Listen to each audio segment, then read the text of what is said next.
Hello, and welcome back to MetalDisciple.com's Metalheads podcast. My name is George. And I'm Buke.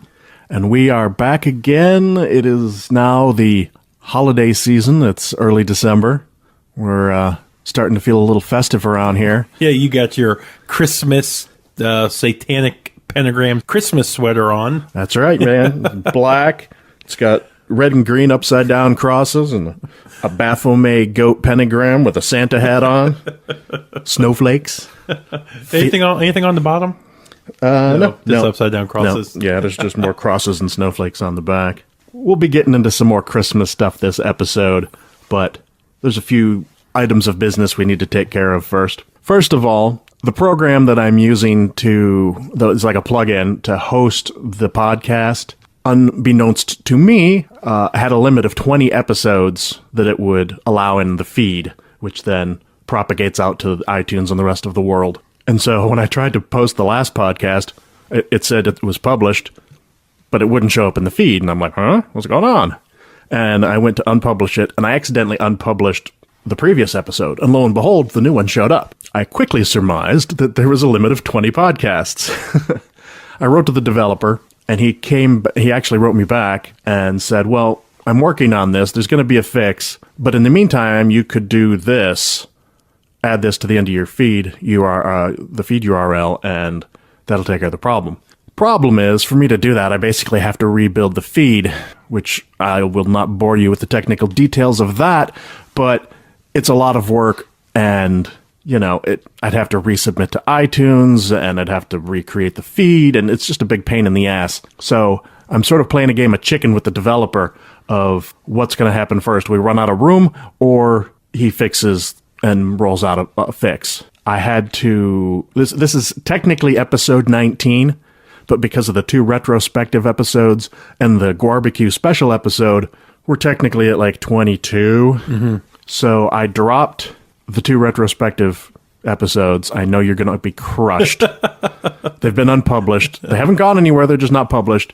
Once this is resolved, I will put them back. Yeah, and we just wanted to say this in case you, and we'll remind you, next episode also, if you've subscribed to the feed, and I know we're around the holiday time, we missed a couple episodes, a couple weeks, but when you normally, go to your podcast player and you pull up episodes, if it's not there, every day or so, do another search for MetalDisciple.com's Metalheads. Just search for it again. Hopefully, we don't have to navigate to somewhere else. Yeah. If we have to wrap the podcast up and move it, we'll give you guys, enough heads up. And we hope you stay with us, Yeah, if you're subscribed, you might have to resubscribe. But like I said, I'm hoping that he gets the fix out before too much longer. I mean, I can just start unpublishing the early episodes. Yeah, if we need to do like a revolving door of episodes, one goes out, one goes in until it gets fixed. Yeah, that's what we have to do. And if after a couple of months he hasn't gotten it done yet, then we'll just have to move on to something else. And then, of course, they'll all be back. Mm-hmm. I'm sure you'll be missing the George retrospective episodes quite dearly, so it pains me to have to do that to you. There's another couple of things about last episode that I wanted to mention. Probably nobody else noticed this, but when I went back and listened to it, when I was talking about Celtic Frost's Morbid Tales, and I was like, 30 years ago, this came out, and this is the beginning of blah, blah, blah, Triptychon and Tom Warrior. I was fully aware of the fact that he had a previous band called Hellhammer. I just meant that it was the beginning of Celtic Frost. And in case anybody out there was going, you dumbass, don't you know about Hellhammer? Now, I know about Hellhammer. I was referring to specifically Celtic Frost, so... in case you were cursing me out about that. And see, to me, that you could have told me anything about them, and they would have gone right over my head. I realize that probably goes over most people's heads, but for me, I'm a perfectionist. I wanted to clarify that I was, in fact, aware of Hellhammer. There's probably people out there who know, too, and they... Sure. Also, I wanted to talk about, when we talked about the Testament albums last time... And you jumped on me for a second saying Dave Lombardo was never in. No, it's not that. Okay. I actually went back and listened to Low, and I remembered why I really didn't listen to that era in Testament very much. Pretty much everything up until Low was a particular way. It was 80s thrash. And Low came out in, I think it was like 94 or something like that. And while it's awesome that James Murphy was on the album, because I love James Murphy, I was a little disappointed that they changed their style to try and fit in with the current scene. In 94, death metal was the thing. Yeah, Low was 94. And while, I can listen to it now and I go, that's a badass album. It wasn't that it was a badass album or that it wasn't a badass album that I didn't really listen to it. It was because I was a little disgusted that they were changing with the time. They were trying to fit into something else instead of doing their thing, because Chuck Billy started doing a lot more deeper, harsher vocals. And, compared to like harsh vocals now was nothing. It was just sort of putting an edge on there. And listening to it now, I'm like, this is fucking awesome. But at the time, I was just a little put out that I was like, you're just trying to change with the times. That's not real. That's why you got to do that, Why you gotta change what you're doing just to try and fit in with the new crowd. Mm-hmm. But okay, so then when I mentioned last week the Gathering, that was my number 2 or 3 album. And that was like 2 albums after that. Yeah, that came out in 99. And that had my favorite song, DNR, on it. Right. And I mentioned Lombardo on drums. I'm not saying you had tapped out on Testament, but you were kind of like... I was. That's what I'm saying. Yeah, you were kind of like, you're not into what they had evolved into at that point, right? What was the one between those? It was like James Murphy album, not James Murphy album, James Murphy album. Demonic. Demonic, yeah. Was 97. And it was just, those were heavier albums that I was just like, whatever, you guys changed. I'm just going to listen to the classic albums and, do something else. And so it was sort of the lost years for me. And so while I saw them, and I even bought them, I have the CDs, didn't give them that much attention, which is obvious since I didn't even know that Dave Lombardo played on The Gathering. And then from The Gathering to the Formations of Damnation, almost 9 years went by, from 99 to 08. Right, which is why when Formation came out, I was like, oh yeah, Testament's back. I wonder what it's like. And I was like, oh, well, this is... And then I was happy because they had updated their sound to be more contemporary. But, it took me a while to come around to that. And, I'm not such a... And look at us now, like we said last episode. Dark Roots of the Earth. It's amazing. Yes. Fresh. In fact, I was just coming back from the gym today, and I stopped at the bank, which is why I delayed us 15 minutes. And as I was wearing my Testament... was that a hoodie, sweatshirt? I don't know what you call it. Hoodie. When did the sweatshirts become a hoodie? I don't know. I'm old. They were called sweatshirts in my day. Whatever it is, I was wearing my Testament one as I was going into the bank in the pouring rain, and some other guy who was of similarly aged as me, who you wouldn't ever look at and go, metal fan, like stopped me in the pouring rain and was like, dude, I love your sweatshirt. He's like, they have a new album coming out. I was like, yeah, next year. Leave me alone. I'm getting wet. But so, yeah, Testament's still going strong. Yeah, Testaments, they certainly are. Yeah, when we saw them live a couple of times the past couple of years, amazing live show now. That totally blew me away.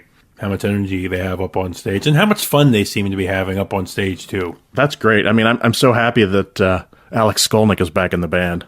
Oh, can I mention something also that I was looking online? We talk about bands, like Testament finding themselves and coming back again. Mm-hmm. I had mentioned months back how happy I was to see Superjoint Ritual, now playing under the name Superjoint, reformed for the Hardcore Horror Fest. Why did they drop the Ritual?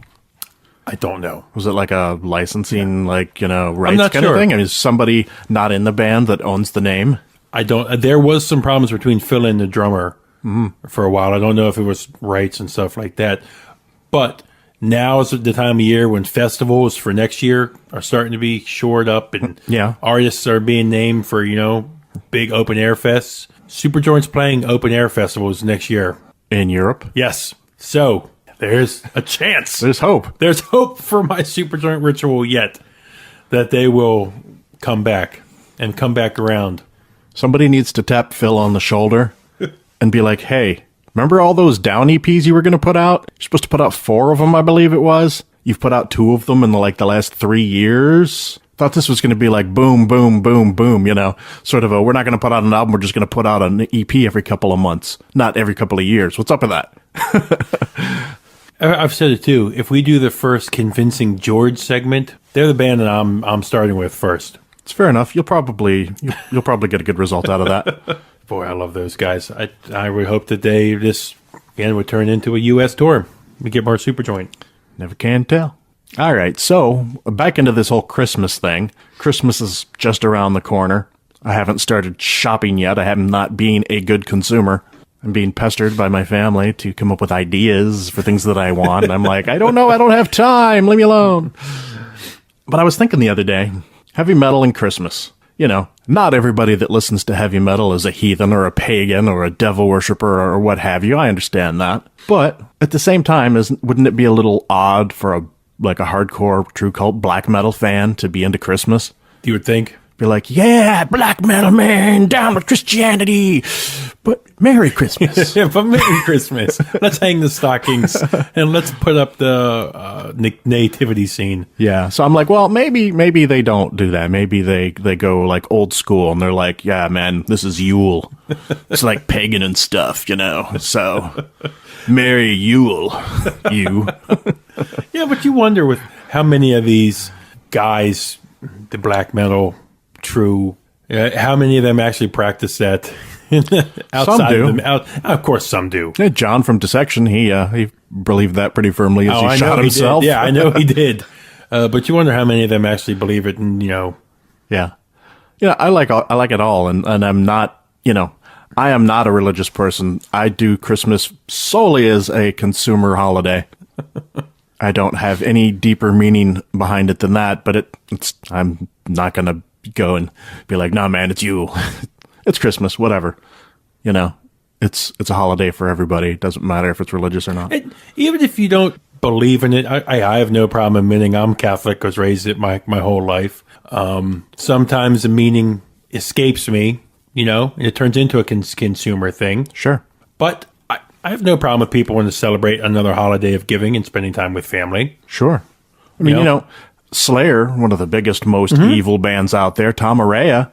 Yeah. Many times has come out. Yeah, he's religious. I think he might be Catholic as well. He is. He's actually come out and said that, hey, he doesn't believe it. It just makes for a badass subject matter. Exactly. So, whatever. And that'll lead us into, you and I were sitting around talking last week doing prep for this, and we were thinking, hey, for the metalheads in your life, what would be a good gift? Exactly. And so, I don't know about you, but I came up with a list of some ideas. Some of them holiday related, some of them just kind of cool ideas. Mm-hmm. The first one that instantly jumps to mind, $100. Go to your local Best Buy, go on Amazon. Sony, I think you and I both have it. The turntable. The Sony turntable is a excellent gift to have. Yes, vinyl is cool. I mean, it's starting to bug me because vinyl is actually becoming so popular that it's trendy. I hate to say it. Yeah, it is. And so I kind of cringe every time I start to expound upon my love of vinyl because I know somewhere somebody is going, hipster. And also, it's to me, us going to the store. I go to the store just like you a couple of times a week, even if I don't buy anything, just to browse. Mm-hmm. It's starting to seem like it's turning into a money grab quickly. Oh yeah, because they're seeing that people are buying vinyl, and just reissuing everything, and hey, let's reissue it again in a box set. Like that. I can't believe you bought that Dio record store day thing, and they totally raped you in the ass. I know. You're like, ooh, let me pay. What did you pay? Like $18? Yeah, $18 for like 2 tracks. So 3 tracks from the tribute album and 3 live tracks. When I paid 18 probably for the whole album, right? I paid a little more than that, but I got the whole thing double album, red vinyl. Just normal, not record store day. So I did. I'm a gimmick. I fell for the gimmick. Well, I fall for them too. Mastodon, I got the mother load. The 10-inch, or was it 10-inch, 7-inch? No, it's 10. 10, yeah. Picture disc, mother load on the front. That's it. Do you have the album on Yes. vinyl? So what was the point? It was a pretty picture disc. Yeah. $18. Hey, well, I fall hard too. Like I told you last night over a text message, Century Media just reissued like most of the In Flames catalog on vinyl, and I ordered 6 of them. 2 of them I don't even like. It was like the soundtrack and Reroute, I think, were the ones that I've never been a fan of, but I was so happy. I just got caught up because I was like, ooh, Clayman, ooh, Horacle, ooh, Jester Race, ooh, Colony. Yep. I don't want to go off on a quick side note here, but yesterday I went to Soundgarden, which is probably the greatest music store. Squirrel. It's probably the greatest music store around. In this area, yeah. In this area, hands down. It's probably one of the best in the nation. Has to be. We should do a tour of the country and find out. Can I tell you guys how much it breaks my heart when I leave their store yesterday with my little bag of records? Little bag. And almost $200 bag of records. And I send George a message saying, oh, yeah, I got this. And that Doom album I got yesterday. Funeral Circle. Yeah. And I'm like, I kicked you in the balls and said, yeah, that's not real good. For George to tell me, I saw that. I passed on it. It's funny because you just did that to me when I got those Storm of Light albums. Only I know that they're good. Yeah, I did. I've seen them for like the past month. I know they're good. And actually, what happened? I tried to Spotify them in the store. The signal was bad, so I'm like, The album cover's cool. It's got to be good. It's not terrible. It just wasn't enough to hook me to want to, because there was so much other stuff in there. If it was like only 2 or 3 albums there that I was getting, I would have bought it too. The album art's cool. Yeah, but given how much, you drop a couple $100 there easy. Without a doubt. So it was just, it was on the fringe of what was, I was like, something's got to stay. You have to stay. Okay, the people who like structure and order are going crazy right now. Back to the gift guide. So a turntable is a great gift. Maybe to go along with it, a pair of headphones. Yep, I was going to say the headphones that Buke and I are using right now are the Motorhead Motorizer headphones. They got the cool Motorhead logo on the side. They're the big over-the-ear headphones. I'm not going to give you a price. They're not cheap, but as far as headphones go, they're not that expensive either. And personally, I think they sound really great. I've got some other ones that I use for reviewing and stuff that are like in-ear ones that are even more pricey, but these are a fairly good priced and a good quality headphone. They're geared and, set up for listening to hard rock and heavy metal. So that would be a nice gift to get somebody. Actually, Amazon has them right now for $90. Nice. Yeah, I paid at least $30, $40 more than that. Yep. So I was thinking some magazine subscriptions to heavy metal magazines. First of all, we got to keep them alive. Yes. Second of all, it's funny that I'm going to actually promote them.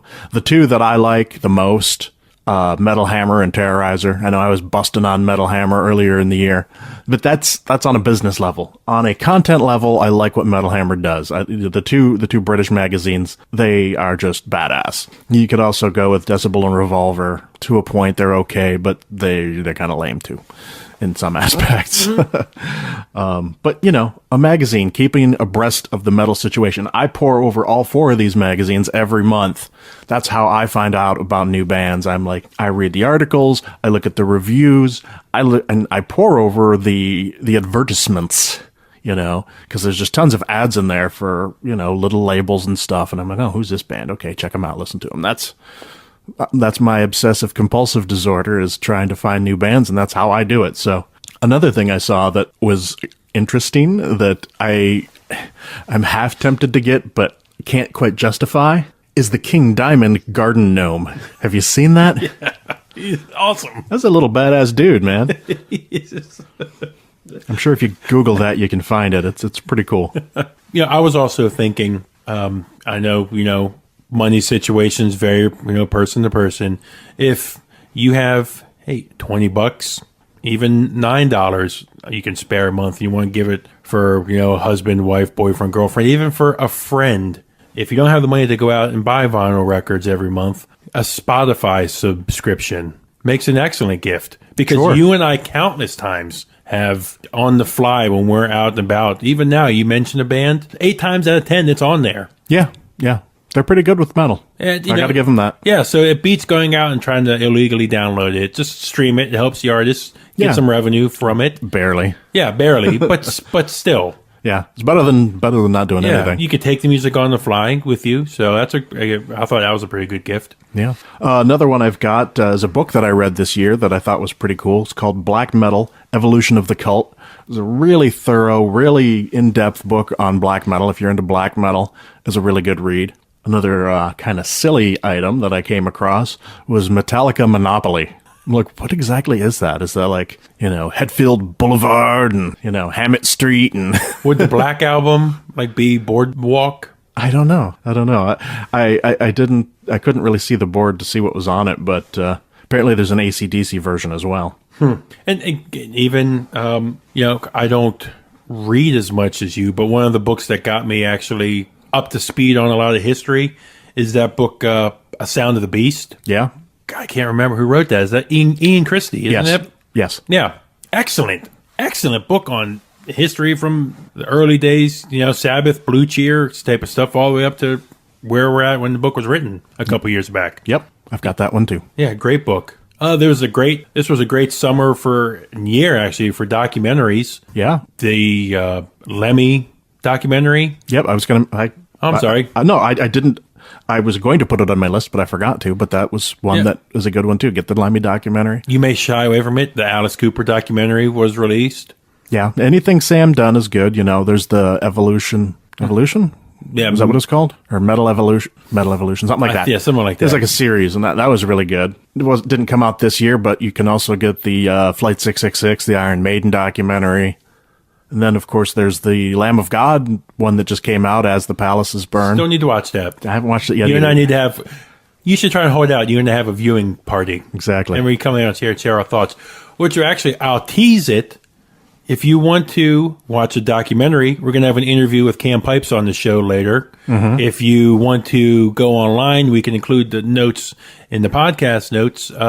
3 Inches of Blood earlier this year released a documentary on their touring throughout Canada. Really? I didn't know that. Yep. Well. So that was actually what the basis of the interview was for, to talk about that documentary. It's released online. They were followed around for a couple months on this tour as they trekked all throughout Canada.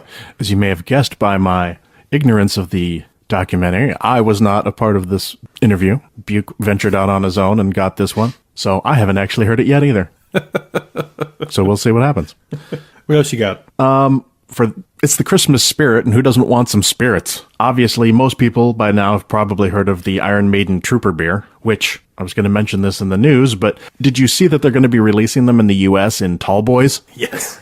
In cans? I was like, what? I was like, well, I'm optimistic about this because maybe I can get it in a keg. If they're going to be...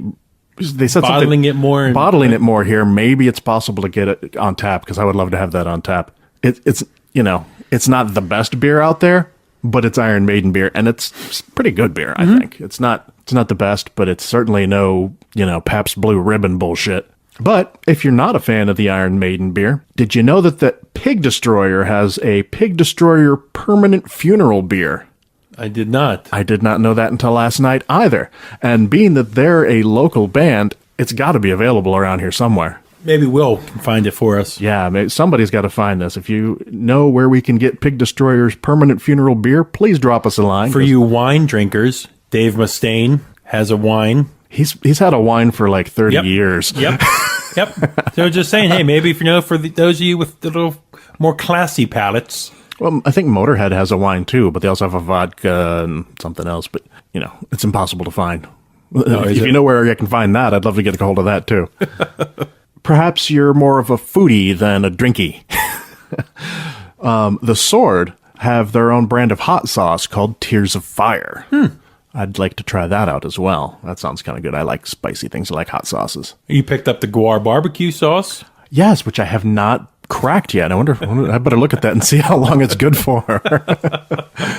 I meant to do something. I was waiting to do some grilling, and I don't think I did any grilling after barbecue this year. Remember that's fine about edible, metal stuff. When I was downtown at our local record shop, I saw that Anthrax Killer Bees. I went in there looking for it after you mentioned that. I didn't see it. It was actually honey made from killer bees. Yeah, and it was old because that came out in like 91, 92, something like that. It was maybe even older. So that probably wasn't very tasty anymore. Honey, actually, a fun fact, honey never goes bad. Really? Yep. Well. Honey's one of the only foods that never goes bad. It'll harden. Right. But it'll never go bad. You can heat it up again. Well, I still wouldn't eat it. No, I wouldn't eat it either. But I would have liked to have had that on the shelf. I also want to say this too. You have turned me on to it. If you're looking where to get a lot of these items, and you don't have a local record shop nearby, because they are dying, you may have a Best Buy and something like that. And if they are selling vinyl, they're selling a small rack of the popular stuff. Mm-hmm. You've turned me on to Amazon. Oh, yeah. How extensive their vinyl collection is. And, I've got Prime. So a lot of these, I'll be like, oh, okay, well, the new Bloodbath. Okay, well, Amazon has it. Or I can get it from, Soundstage Direct. You look at them side by side, and the prices are the same. Difference is Amazon's going to ship it to me for free. The shipping on some of these the shipping is almost half the cost of the record. Yeah.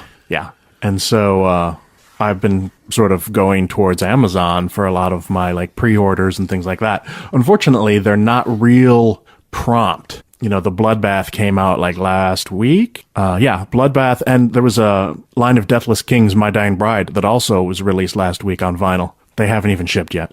They gave me the Bloodbath, I think it was. They gave me, or maybe it was the My Dying Bride. One of them, they gave me a ship date of end of December. I'm like, really? And Exodus, when that one came out, they moved it back. And the Iron Maiden singles, couple of them, I finally have them all, but they got held up. I don't know, too much demand, whatever. But so if you don't mind waiting, the price is right. Yeah. The only other thing that I had to mention as far as a gift was Christmas songs. The Twisted Sister, A Twisted Christmas album. I grew up a big Twisted Sister fan. I love Dee Snider. They do some pretty rockin' versions of Christmas songs on there. There's also another one, I think it's called A Very Metal Xmas or something like that. That's the one where you can get Dio and Iommi doing God Rest Ye Merry Gentlemen. That is the best Christmas song ever. So that's what I got for gifts. Yeah, and of course, a shirt always works. You know what I think sucks, though, is how lame it is that you can't order beer online. Because there's so many cool things, what's his name, Adam, who's in one of those magazines I just bashed, his Brutal Truth column. They feature some really cool beers in there. And you're like, well, where can I get it? I don't know. If I could just order it online, that would be hella easy. Mm-hmm. I realize it probably has to do, well, actually, a small reason of it is so kids can't order alcohol. But I think it has a lot to do with licensing and taxes. Shipping and taxes and, crossing state lines and bullshit like that. But come on, there's got to be a way. And there's some states where you can ship wine. Yeah. But you can't do beer. It's crazy. Mm-hmm. It's like when I was in Wyoming and I had that moose drool. Remember, you had some of that when you were out there, weren't you? Yeah, when I was in Yellowstone, I had it. Yeah, and I was like, moose drool, that's pretty cool shit, but you can't get it around here. If I could be like, hey, ship me some moose drool, that would be a good thing, Trooper beer, it's not available everywhere. I'd like to be able to get that. Running Wild has a mead. I'd like to be able to get that. Ghost has their Grail. Yes. I haven't been able to find that yet. If I could order it online, that would be helpful. So maybe when Will joins us on the future episode, he can enlighten us. And possibly find us a way around it.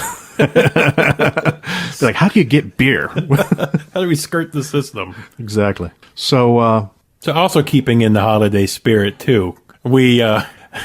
It's a little cheesy, but George and I were having fun with it. Yeah. We have put together our holiday naughty or nice list. Yep. So you want to go ahead and start it out who we have on the list? All right. Well, this one didn't actually happen this year, but it sort of bled over into this year. This is my first naughty. That would be Tim Lambesis. You naughty, naughty boy. Don't try to have people killed. He was sentenced this year, if I didn't correct. How long did he get? 9 years, I believe. Nice. Yeah. See ya, sucker. So definitely naughty for him. And we talked about last episode, Wino. Yep. Also on the naughty list. Naughty. He can't get off that. He's hoping meth. He's hoping that Santa won't leave him cold, but he'll leave him for meth in his stocking this year. Okay, then he could end up like our next naughty, Dave Brocky, who is deceased. While Dave was a nice guy, he was a little naughty with the heroin, and well, now he's not with us anymore. And the fact that he has deprived us of him and deprived himself of all that he could have done with the rest of his time, I think that's naughty. Yeah. On the nice side, you gotta give Baby Metal. They're just cute little Japanese girls. Come on. Love them, hate them. They're cute little Japanese girls. Come on. They're nice.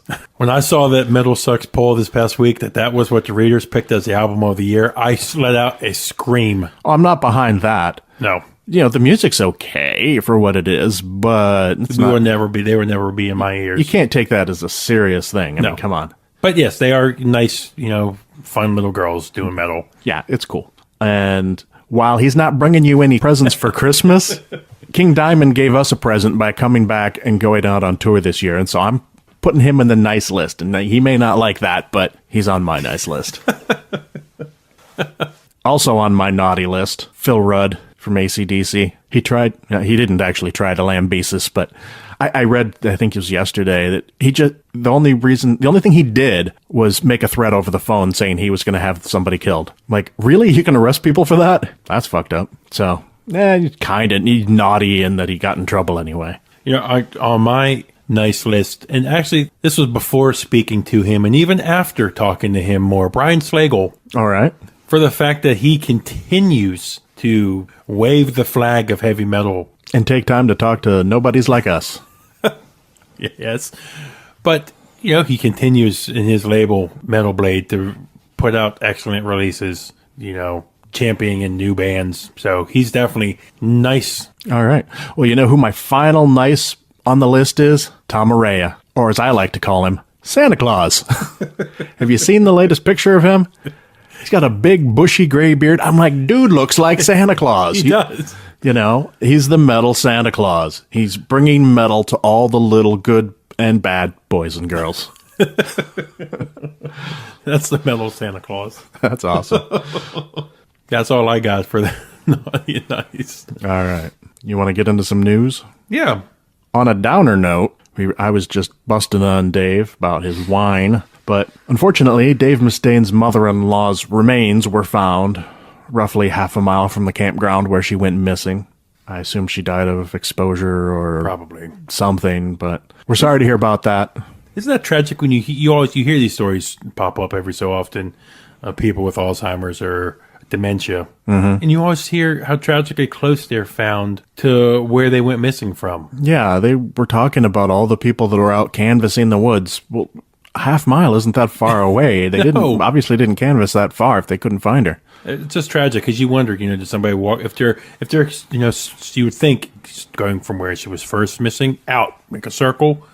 God, you hope nobody maybe walked past her if she was down somewhere in bushes or something, or maybe she was confused and she was scared and she heard people and she got scared and she hid so they didn't see her. Yeah. Who knows? But our condolences to Dave and his family. That's not the only bad news in the Megadeth camp this past week. Guitarist Chris Broderick and drummer Sean Drover have both quit Megadeth. Wow. Has not been a week for Dave. I read somewhere that Dave Lombardo reportedly was open to joining the band. I don't expect that'll happen.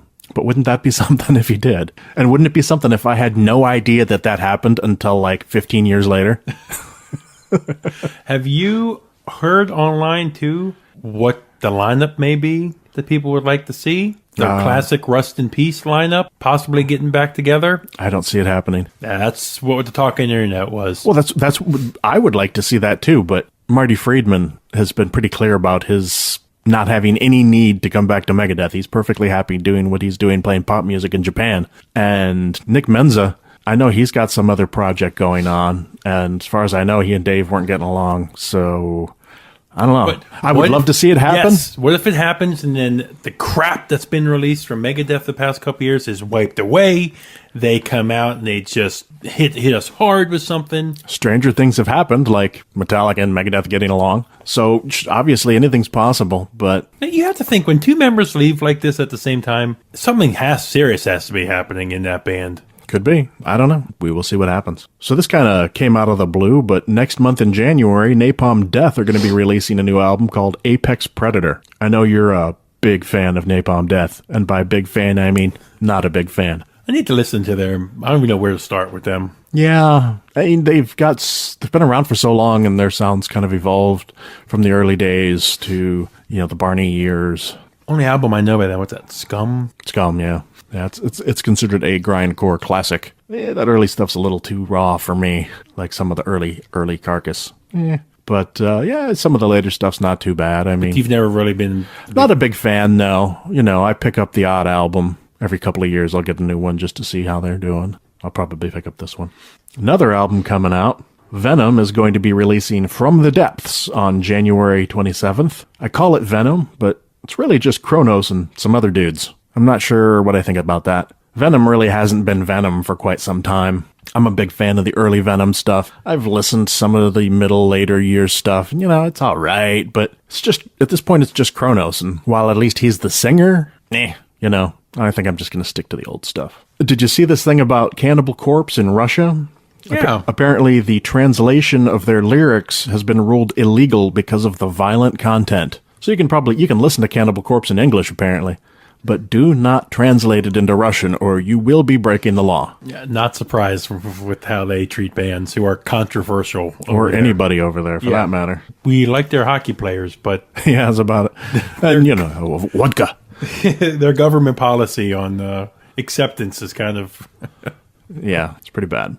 So, I don't know if you've heard this yet, but I just listened to the lyric video for Blind Guardian's new single, Twilight of the Gods. Did you hear this? Mm-mm. I listened to it yesterday, and there was a glimmer of hope. I'm like, okay, I sort of got out of them the last couple albums because... I have. It just kind of, it's all gang vocal, It's all like sing-songy. Yeah, exactly. That's what I'm going for, yes. And it's like, I like the gang vocal as much as the next person, but they really were overusing it. It's like half the song is gang vocal. And I'm just like, meh, I don't care about this. Very orchestral, and recently, as of late, a lot. Yeah, and I like that stuff, but they just kind of overused it. A lot, like when I picture a lot of their songs now and how they've kind of evolved, it's kind of like when you're at a concert, you put your arms around the two guys next to you, and you're just heave-hoing, singing along, La, la, la, la. We'll all go down together. Yeah. That's Billy Joel, by the way. But, yeah. Good Night, Saigon? Yeah, yes. See, look at that call. Look at that guy. My mom would be so proud. Yeah. Wow. Man, that's awesome. I called that. I can't believe you did that. I'm a big Billy Joel fan, just in case you want to bash on me. I have his vinyls. I got like 8 of them. Yeah, me too. But anyway... That's what's scoring some points there. So I listened to the song, and they have gang vocals, but there was a lot of like cool guitar stuff. The production was really clean, and it wasn't overburdened with just the kitchen sink and everything. The song had a little more room to breathe. So the first half of the song, it was a lyric video. I was reading the lyrics along, and I shouldn't do that because then I'm paying more attention to what he's saying than what's going on around it. And so I closed my eyes and listened to the second half of the song, and I had hope. So we'll see what happens. I, of course, immediately went out and pre-ordered the vinyl. You're crazy. I also pre-ordered the Silosis vinyl. You're crazy. I know. So can I talk about lyrics real quick? I'm glad you just mentioned that. I was listening last night and on the way over here to the newest Josta episode. Okay. His podcast, his interviews are great. He was talking, did you hear? He was talking to Jesse from Kill Switch Engage. No, since I've started telecommuting for my job, your podcast my podcast listening has gone down dramatically. I need to figure out a way. I like listen to it in the car when I'm in the car. Maybe when you're at your desk, just put on headphones and... Yeah. I've been so busy this month that understandable. I've had to focus on other things, and so even if I put it on, I'm not going to hear it. Podcasting just kind of in the background. Yeah, you can do that with music, but a podcast, if you're not paying attention, you're not really going to get anything out of it. But him and Jesse were talking about lyrics. Okay, and it kind of hit me, maybe because I'm dense. I don't really read lyric. No, I don't really ever find a connection with lyrics, like this song's talking to me, man. Yeah. I never, again, I say I'm dense because I never read a couple lines and be like, oh, this means this, or what did he mean on this? I just listen to the songs to hear the song. Yeah. As much as Opeth I've listened to over the years, I've never even gone back and read the lyrics in depth and tried to see what's it mean. Yeah. It had me thinking, do you do that with lyrics at all? Not anymore. When I was a young lad in my teens, in high school, I, get a Metallica album, pour over the lyrics, learn every lyric, every Metallica song, every Megadeth song, every Slayer song. Because my world was so much smaller then, I could do that. I could realistically pick a couple of bands and just get that into them. But once I was in my 20s and I had more moolah to blow on music, I just went nuts. and it hasn't ever slowed down. I've just constantly consuming music, and there's no time for me to get that in depth.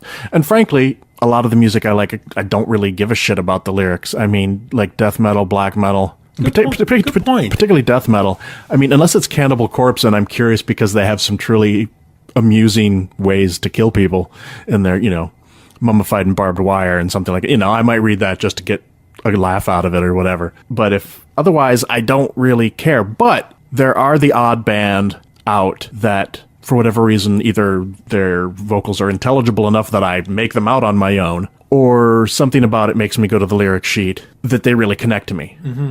Great example, Woods of Ypres. Those lyrics are a big part of why I'm such a big Woods of Ypres fan. It's funny you mentioned Josta. That is actually one of the things that has pulled me into Hatebreed a little bit, is that he's got cool, empowering, powerful lyrics. And that's what he talks about on the episode.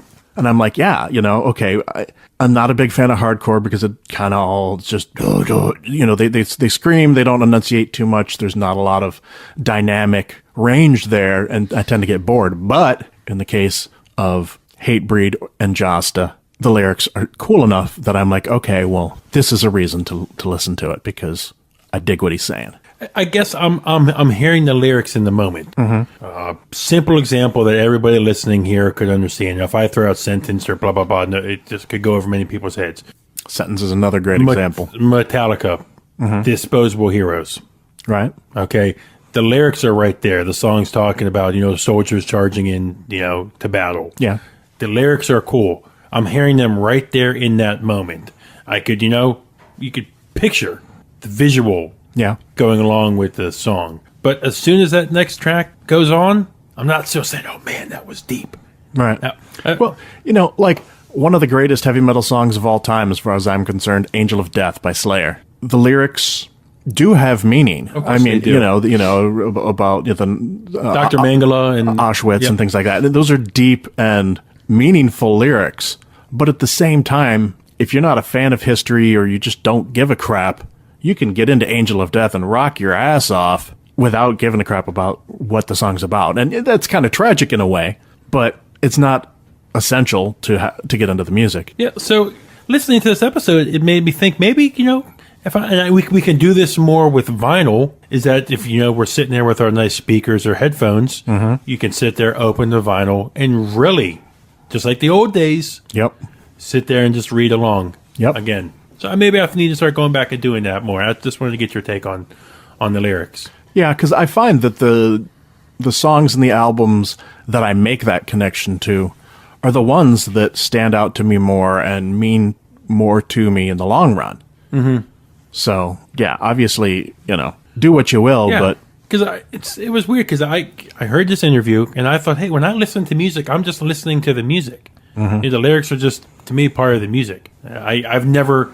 Again, heard something and be like, wow, did you just hear that line? It's because not everybody some lyrics they have a cause or, a cause like, we're protesting whatever, human rights or whatever. And if you're not part of that cause, then it doesn't mean anything to you. But some people are looking for that cause or that. If you haven't had really relationship problems, a song talking about relationships, you wouldn't understand. If you haven't had depression and loneliness and exactly you can like a song without relating to the content of the song, but when you do relate to it, that's when it really makes a connection.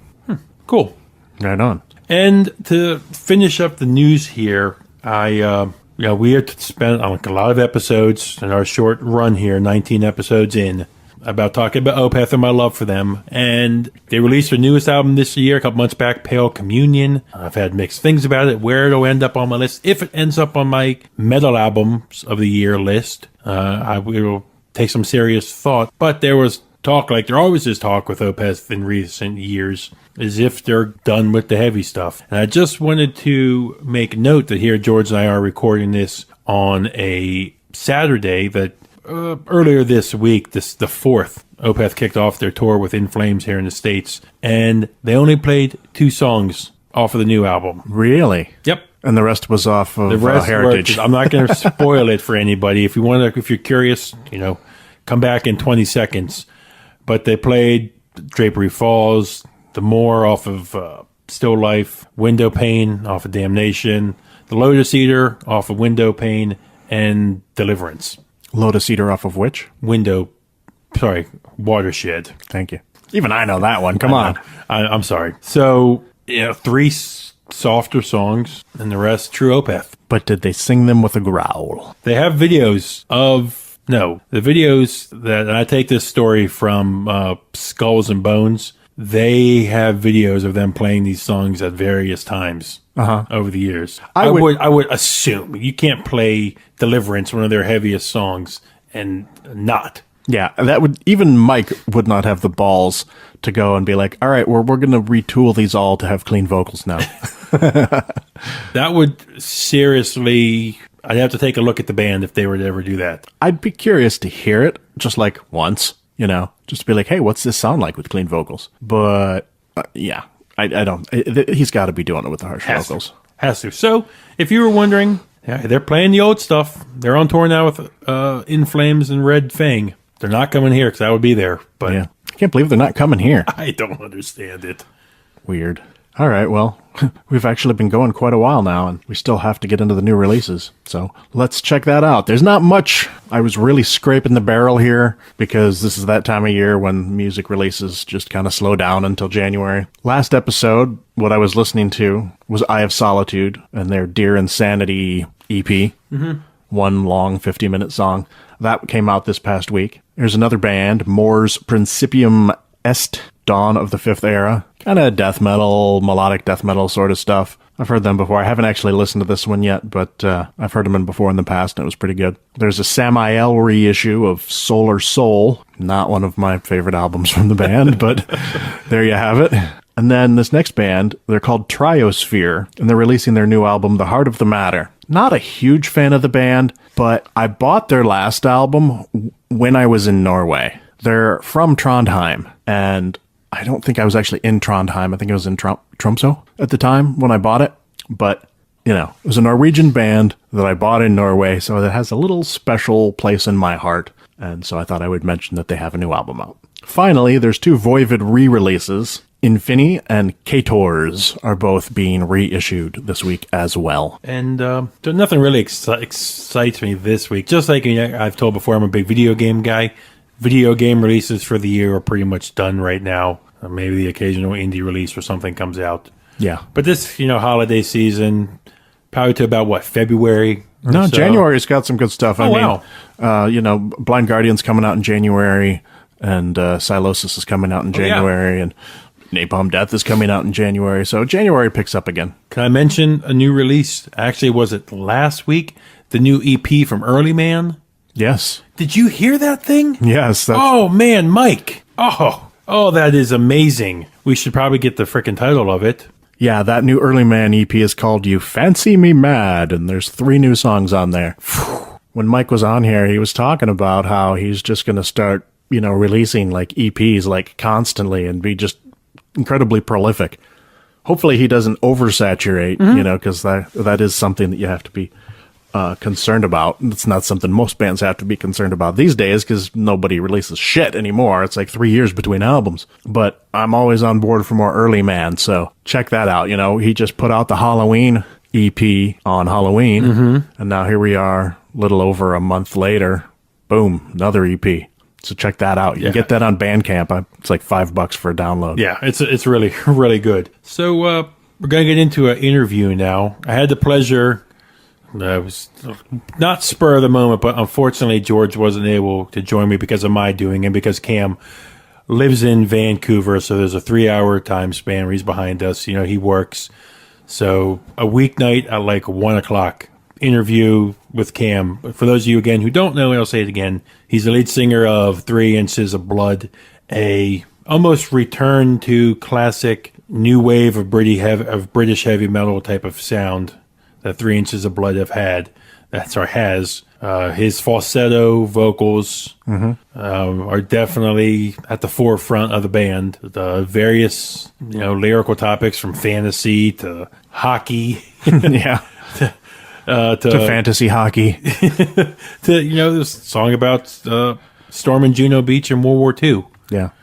So this interview, we talk about, they earlier this year released a documentary called 3 Inches of Blood, Warriors of the Great White North. And this documentary was Cam's friend filmed them in a van as they went around touring Canada. So you're hearing this interview. You know, we talk about the band, what they're doing. The band right now is kind of in a hiatus where they're each in their various jobs and stuff like that. They kind of got a little burnt out from the relentless touring that they had been doing. Again, they're not throwing in the towel. They're just taking some time off right now. So you could, again, we're putting Klein in the notes, but Vimeo, I think, is the site. Okay. So you can watch it on there? You can watch it on there, and it costs like $3. Sweet. I'll be doing that. Yep. So here you go. Here's the interview with Cam Pipes of 3 Inches of Blood. All right. We'll see you after. Okay. This is MetalDisciple.com's Metalheads podcast, and this is Buke, and I'm flying solo tonight. I am joined by Cam Pipes from my favorite group, 3 Inches of Blood. What's going on, Cam? Oh, just hanging out. Just hanging out, huh? Yeah. I just got done watching. First started off, I just got done watching my Capitals inch past the Avalanche there. So I just have to ask you to start. Okay. Are you happy with the Vancouver season so far?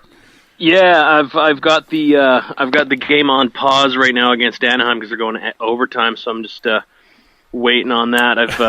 I've missed pretty much the whole game, being out all night, but listening to bits and pieces on the radio. I'm not going to spoil it, and I'm not going to take you a lot from it. No problem, man. Quick, it's on pause, so I can watch it whenever. Hey, I'm to say, working evening shift, I watch every single game on DVR. So for awesome. the listeners out there, I just want to, you guys have heard me saying numerous times that 3 Inches of Blood, in the 20 years or so I've been listening to metal, is my favorite group in metal next to Opeth that's come out. You want to give a little history for yourself about the band and the type of sound that you guys have for maybe people who haven't heard? Well, the best way to describe us really is we're a heavy metal band, just that's pure it. and simple. I mean, that's really the best way to describe it. Our influences are very classic and traditional, so that's I think that's what you'll hear if you've never heard us before. So it's really the best way to describe it. We don't I mean, people have lumped us into their made-up subgenres or whatever, but I think just now, Kim, for those who haven't heard, your voice is the best in metal, in my opinion.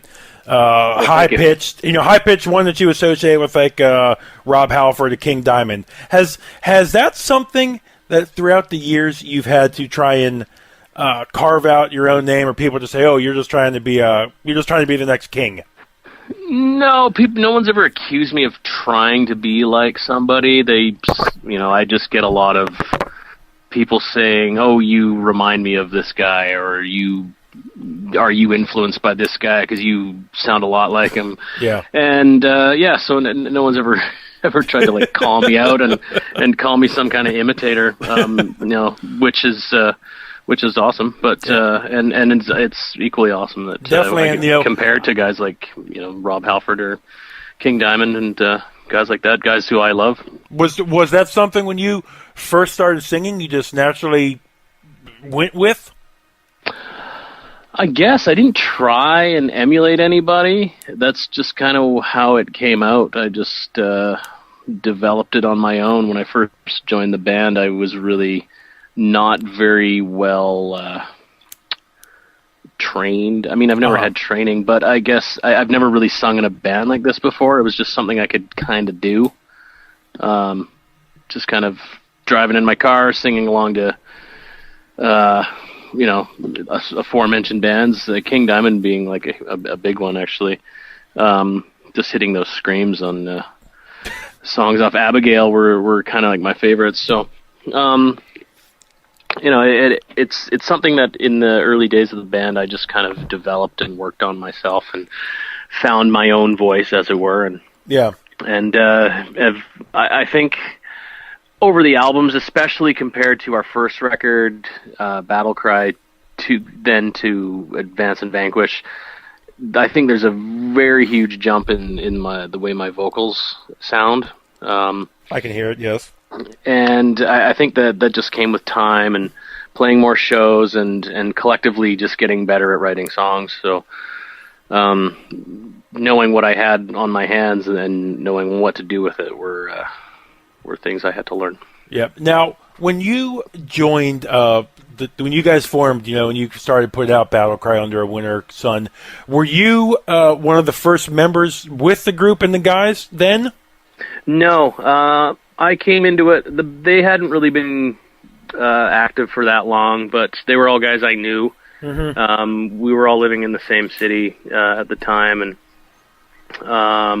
eventually, they just kind of got wind of me being able to do falsetto vocals, and back then, like 3 Inches of Blood was very heavily into the gallopy kind of Iron Maiden style, and no one, at least in our neck of the woods, and from what I can tell, like in Canada or maybe even the U.S. No one here in the States around me that I could think of. Yeah, like this was like late 90s. Like no one was really doing that. Like and no new bands were doing that anyway. So Jamie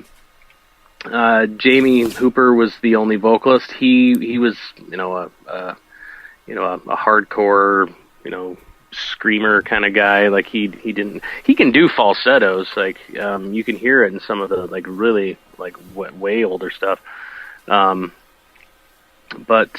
he didn't really lean towards that too much. So I think with what they were playing with this, kind of gallopy, new wave of British heavy metal style, being friends with them, they heard like, oh, I heard you can do falsettos. Like, do you want to do some guest vocals on a song on our demo? So I was like, okay, cool.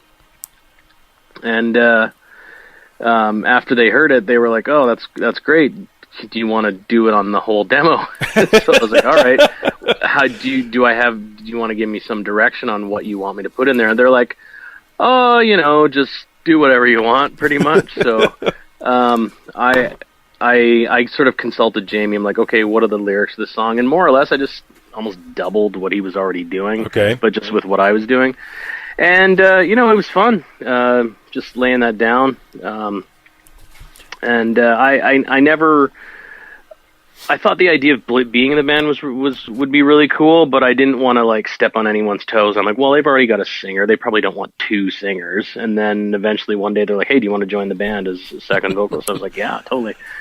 By that point, a lot of them had moved to Vancouver from Victoria, where we were at the time. I'd been living in Victoria for 12 years or so, and that was kind of, I wasn't doing anything musically at the time, and I was just like, this is my out. I need to get out of this city. And so I made the leap and moved to Vancouver with the rest of them. Unless you could skate, maybe you could be like, a tough guy role, Yeah, and I couldn't skate. Like oh, come on. A lot of them did. Actually, most of those guys who were in the band with me at the time, they did skateboard, but not me. I used to, back in the 80s. Yeah. I did a little bit when I was a kid, but I never was really very good at it. I still have that old skateboard that I grew up with, but it's cracked. But I still maintain it just for like memories, So then the band moves, and that's right around the 2003, 2002 time, or is this still the 90s? I joined the band in early 2001, and by that point, most of them had been living in Vancouver for a little while. It was just myself and the bass player were still in Victoria, but we both moved over to Vancouver about the same time, and then we just kind of went at it and just started playing shows and in Vancouver area, and eventually got on to booking our own tours and doing it DIY for a little while, and things just kind of happened, and then where this is where you guys burst on my scene. What's it? Correct me if I'm wrong. 2004, is it? Advance of Vanquish comes out. That's right. And us as metalheads, I speak for a lot of us. When there's so many bands out there and so many albums out, while they're good, it just sounds the same. Advance of Vanquish was the first time I had heard you guys, and it was instantly. And I've only had a couple. It was that instant you put it on, and you're like, holy shit. This is amazing. Well, thank you. Did you guys realize in the metal world that little, something different that you guys had touched off here with this record? Really? Well, I don't know if we maybe realized it. I think obviously there was something that we must have known was special about it because, Roadrunner Records was calling and other labels were taking interest. So we're like, oh, okay. We had done like a few tours at that point, including one fairly high profile tour in the UK, which maybe garnered us a little bit more attention from labels. But we knew the songwriting was getting better and we were progressing, and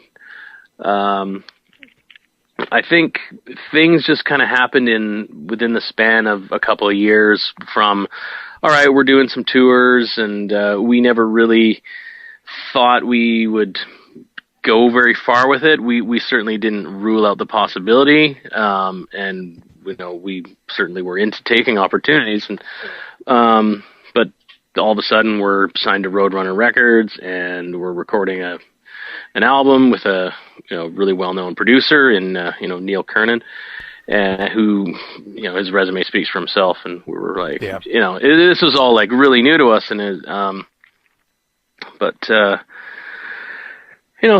things happen the way they do, and you just kind of got to roll with it. And it's all a matter of whether you're equipped to handle it and whether that's what you want to do. And most of us were wanting to, 2004 was a very pivotal time for us. A lot happened in that year. Some good, some very. I wouldn't say bad necessarily, but very strenuous, and stressful. A lot of things happened. Do you think the location where you guys were coming? I ask this because I'm here in DC area. I must have seen you guys 3-4 times right around the 2004-2005 area. Mm-hmm. Like we'll talk about later, you guys released this amazing documentary. Was it hard being up north, traveling throughout the states with this grueling schedule in the bus? Is that what started putting strain on the group? That some of the guys just maybe just they were realizing it wasn't for them? Well, I don't know. We never really toured in buses so much. We're mainly a van. No, sorry. Band. If I said bus, I meant van. That's fine. But there is for listeners out there is a huge difference. Touring in a van is not for everybody. It is very, very hard. Touring in a bus is very expensive. We have done bus tours when they were. It was reasonable within our budget and the situation. Ozfest in 07 was kind of or was that 08? Trying to, I think it was 07. I think it was 07. Yeah. Okay. Yeah, it was 07. We toured in a bus. We shared a bus, to cut costs. But that's one of those tours where I won't get into the specifics why, but a lot of it has to do with refuge from the elements and so forth. Oh, it's brutal those days. Those are the kind of tours where there's a lot of night drives. You need your sleep, and if you're not, then you're pretty much shooting yourself in the foot in terms of jeopardizing your performance or whatever. But getting back to the point at hand, I think I don't know if it was necessarily the vehicle thing, but just being in a touring band is not for everybody. It's really hard slogging it out, especially in those early days when you're paying your dues. You're not making much money. You can't really afford to have crew unless you've got buddies who are willing to work for basically nothing or chump change, just a per diem, like $5 bucks a day here and there. And, a lot of hard lessons learned. But even before we were at that point of promoting Advanced and Vanquish, there's just, guys who just either weren't cut out for it and we had to, make some changes, or it was people who were just, their hearts weren't into it. They didn't want to, they were already getting fed up with the business aspect of things. They had other ambitions and what have you. And that's mostly what it's been with people who've been in this band and then left. They just weren't into it for whatever reason or another. They liked playing the music, but they had other things on their mind, other ambitions. They didn't want to be away so much. Only one guy we've ever had to fire, but it's not for everybody. That's really what it boils down to. I could imagine it. You had just joined the band, years earlier. Had prior to the tours around here, had you even done any major touring like this? Nothing that I call major anyway. Okay. I'd done a couple of tours down the West Coast with a couple of different bands, so I still didn't really know what it was all about. We were all pretty green. We'd done little bits of DIY touring now and here and there, and that sort of gets you prepared a little bit. But until you're on a tour with, a bigger band and see the way their production is and their crew and just kind of learning the ropes and learning not to be so green and learn to know your place, be appreciative for what you're getting because you're getting good exposure.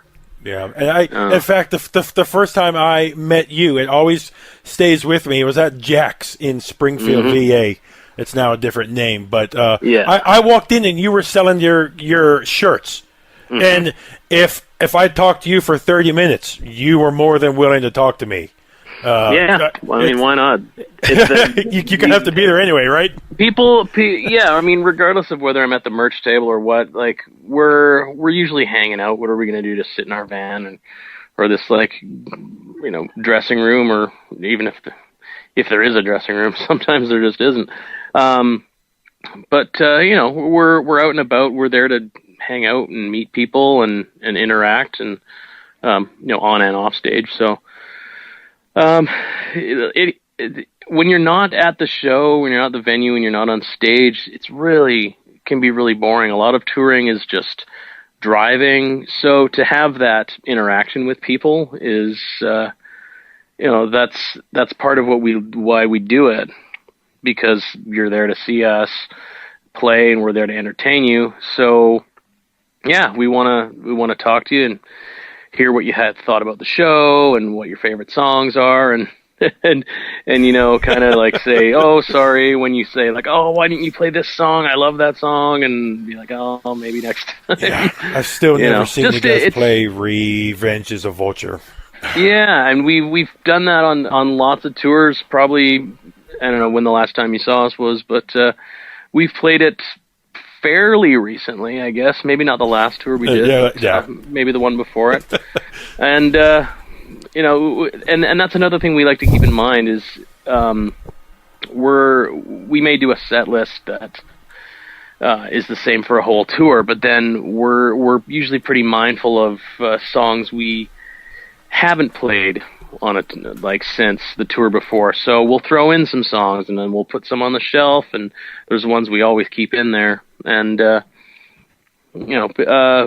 that's just stuff we're conscious of ourselves. We don't have to necessarily always ask the fans hey, we're going to do an online poll. Tell us, you pick our set list for this tour. And that's a cool idea. We just haven't actually done that. But, sometimes people are like, oh, are you playing this song tonight? And I'll be like, I'm not sure, and because I don't like to give away too much about what's our never look beforehand. My partner George, who I normally do the podcast with, he will look up a set list and then he'll put the whole set list on his iPod and do some concert prep.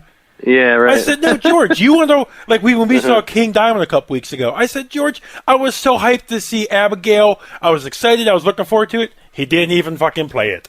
But George knew that was going to happen. I like that waiting, and then, hey, if it happens, it's a great moment. If not, hey, it doesn't happen.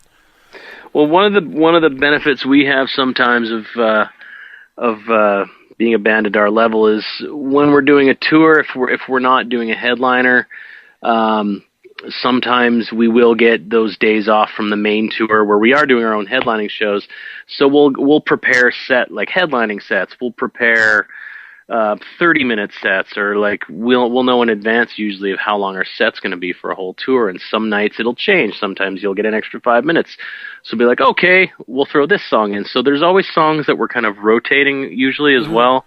And we'll say, okay, we'll play this one tonight, or that one went really well last night, so we'll do it again. Or like someone wants to hear this song. We didn't play it the past couple of nights, so we'll hear this one, Like fans will say, "Oh, are you gonna play this?" And we're like, "Well, I don't know, maybe." And then someone will come in the dressing room and be like, "Hey, there's a guy who's asking if we'll play this song." So we'll do that. So sometimes we do those little requests, and maybe they won't necessarily know that we threw it in the set list because of them. But if there's people listening who have ever asked us that and we have ended up playing, then there's a decent enough chance that we put it in there because somebody asked. And you know what? Maybe one night just working into like a 3 inches of blood bit of your own little medley. Just rock in 3 or 4 songs into one. We've never actually done anything quite like that. The only thing similar would be we've thrown in a piece of a Rush song here and there. Into like the end of a song and then leading it into one song into another. So now going with your songs here, maybe I have read the lyrics and interpreted them wrong. If I have, great. I recommend everybody listening to follow you on Instagram, follow you on Twitter @CamPipes. Reason being, me personally, I like you. I'm a tabletop gamer. I have been playing D&D for years. Is the subject matter, is it you putting your own hand in it with the fantasy world that you spend your free time sometime involved with? Well, I've been asked before if D&D influenced my lyric writing, and I'm going to have to say no, because I've never been the DM when I've played D&D. I've always been a player, so I've never been in control of the story of any of the campaigns I've been involved in. Maybe some of the imagery within the game, or just words, way the DM has described certain stuff, maybe that's influenced me indirectly. But I've never written a song based on any D&D campaigns. And that, that probably will surprise some people, but I'm learning something new there. I never would have known that. And it's not that I am opposed to anything like that. It's just the campaigns I'm usually involved in are very open-ended. There's not usually any endings. Players come and go. DMs change their mind on what rule sets they want to go with, and we're going to try a different world this day. Everybody roll up a first level character, which is kind of annoying because I hate playing first level characters. They're so way too vulnerable. Oh, very much so. It's the amount of them trying to keep it interesting, or maybe they just want to grab something new. Have you had a chance to look at the new rule set that came out? I know you play. You still play 2nd edition, right? Yeah, I started playing 3.5 about 10 years ago. Did that for a while. Then the guys I play with decided to switch to 4th edition when it came out. Did that for almost a year. They weren't really feeling it too much, so we reverted back to 1st edition AD&D. And that's pretty much the basis of what we play now, except for the DMs kind of throwing in their own little rules here and there. But I have guys they'll revert back to OD&D and or something that's not even necessarily a traditional like D20 rule set, but they just kind of do their own thing. And there's you'll only use like 6 or 12-siders sometimes. Like there's not even D20s involved, but it's all role playing still. Now, going back to obviously the music here for the band, when you guys released your 2 albums, right? I say in the middle of where your most recent, Long Live Heavy Metal, Fire Up the Blades, and Here Waits Thy Doom. From avid fan of you guys, it seemed those were records where you guys were kind of not trying to find your footing, but trying to find the sound or the direction of the group. Is that a correct statement to make for those albums? I don't think so. Okay. We've never really approached our songwriting in terms of a direction we're going for or an idea. It's always just been, we'll go to the jam spot, we've got some riffs, let's see where they go. And we just stick with what we liked. We never, that's really the only way to put it. Okay. It's really not really much to elaborate on it other than that. We don't think about repeating ourselves or wanting to emulate past success of some sort. We're not going in there thinking like, oh, we need to write another Deadly Sinners or something like that. So we've always been very, we're doing what we like, and for the most part we've been with labels that are supportive of that for the most part, and any creative control that has been tried to be exerted other than by anyone in the band has been met with much resistance and sometimes a little hostility, and it's always been like, okay, they back off. So because we're like, you heard the demos the way they are, and we haven't changed the songs from demo to recording the master, and now you're saying you want something different. So the middle finger goes up, and then they back off and say, okay. But luckily that's only happened like once or twice. Wow. Now, fast forward here, we are to, Long Live Heavy Metal. You guys' most recent album came out a couple years back. Even though Advance and Vanquish is my favorite, I think Long Live Heavy Metal is your guys' years of experience now is definitely shining through. This is a perfect 10 out of 10 in my book. The song Look Out alone is amazing work on that. Do you have anything? It sounds like, again, with this album, you guys just went to the studio and just decided you were going to sit down and just do a kick-ass album, right? Yeah, I mean, this was an album that was written probably faster than any other record we've done before, and probably recorded a lot quicker than any records we've done. And I would not know it by listening to it. Yeah, I can't explain why, but it's just kind of what happened. We were writing it in the fall of 2011, and it was we were in a very cold rehearsal building, and it's just one of those things. I mean, we did kind of set out a rough guideline of when we wanted to be in the studio, and there was a little bit of a crunch. It was a little bit stressful at times, thinking about like, okay, shit, we got to finish this up. We got to go into the studio. We wanted to have songs done by the time we hit the studio. If not, have them done by the time we started pre-production. There were a couple of skeletons that were still, hadn't been totally fleshed out by the time we hit pre-production, and they weren't 100% done by the time we finished pre-production.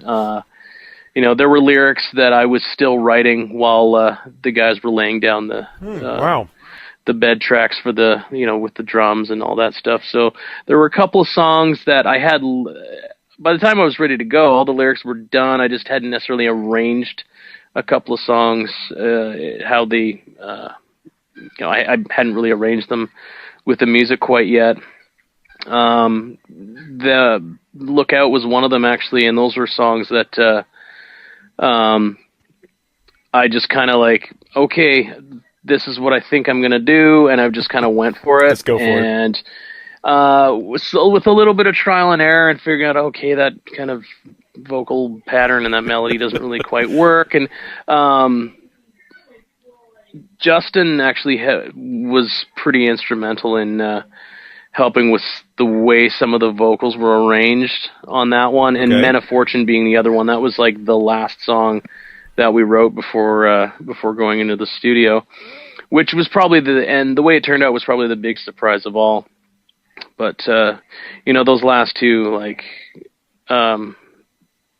we just kind of, we didn't think too much about, like, oh shit, like, we're really pressed for time, and it was we were making good progress, like, when it came down to actually laying down those newer ones that were a little less familiar. But we're very pleased with how they turned out, and we're ecstatic with how the whole record turned out. It was just very surprising at the overall result, and I think we all thought we just made our strongest record, and it wasn't this like crazy like ups and downs that like struggle to get the thing done, and it was just kind of it was what it was, and it turned out really cool. Yeah, not to say I lost faith in you guys.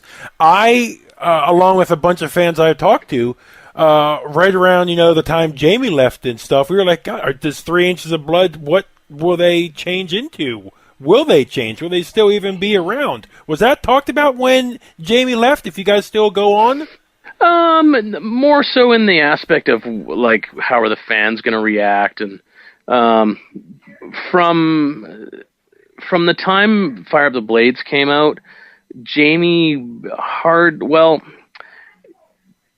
first started getting his, voice problems about the time we were recording Fire Up the Blades, and then subsequently toured right after it was done.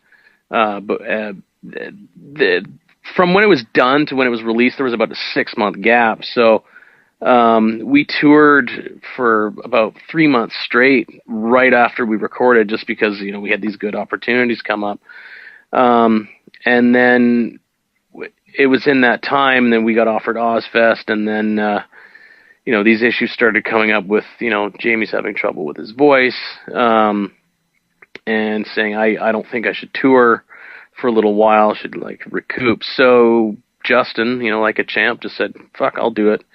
And he'd sang in bands before. I'd been in bands with him before where he'd sang, so I knew he was able to do it, because he just said he had to practice a little bit doing guitar and vocals, and being able to do these complex riffs and do some of the vocal patterns. I needed to some stuff I needed to take on a bit of Jamie's parts too, but did it in my own sort of way. But we adapted, and we did really well, I think. And after it became clear, like, well, Jamie's not going to be doing this for a while, if ever again.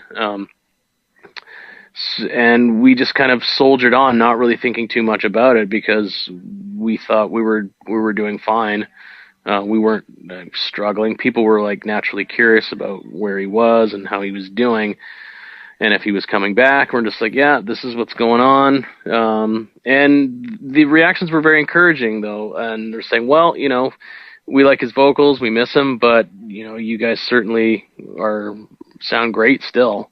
So that was validation enough when it finally came down to Jamie saying, look, I don't think I'm going to be able to do this anymore.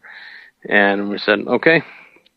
Yep. Now, that's the way it is. Now, you mentioned at the start of that answer there that you were a little worried what the fans think. We see it every year. Most recently, in news a couple months back, when Opeth was getting ready to release their album, they said, hey, this is like a 70s prog sound, and hey, honestly, we're going to play whatever we like to play. Have you, as an artist, and now in the band, are you afraid, or are you apprehensive of trying something drastic or new for what you guys may want to do in the future?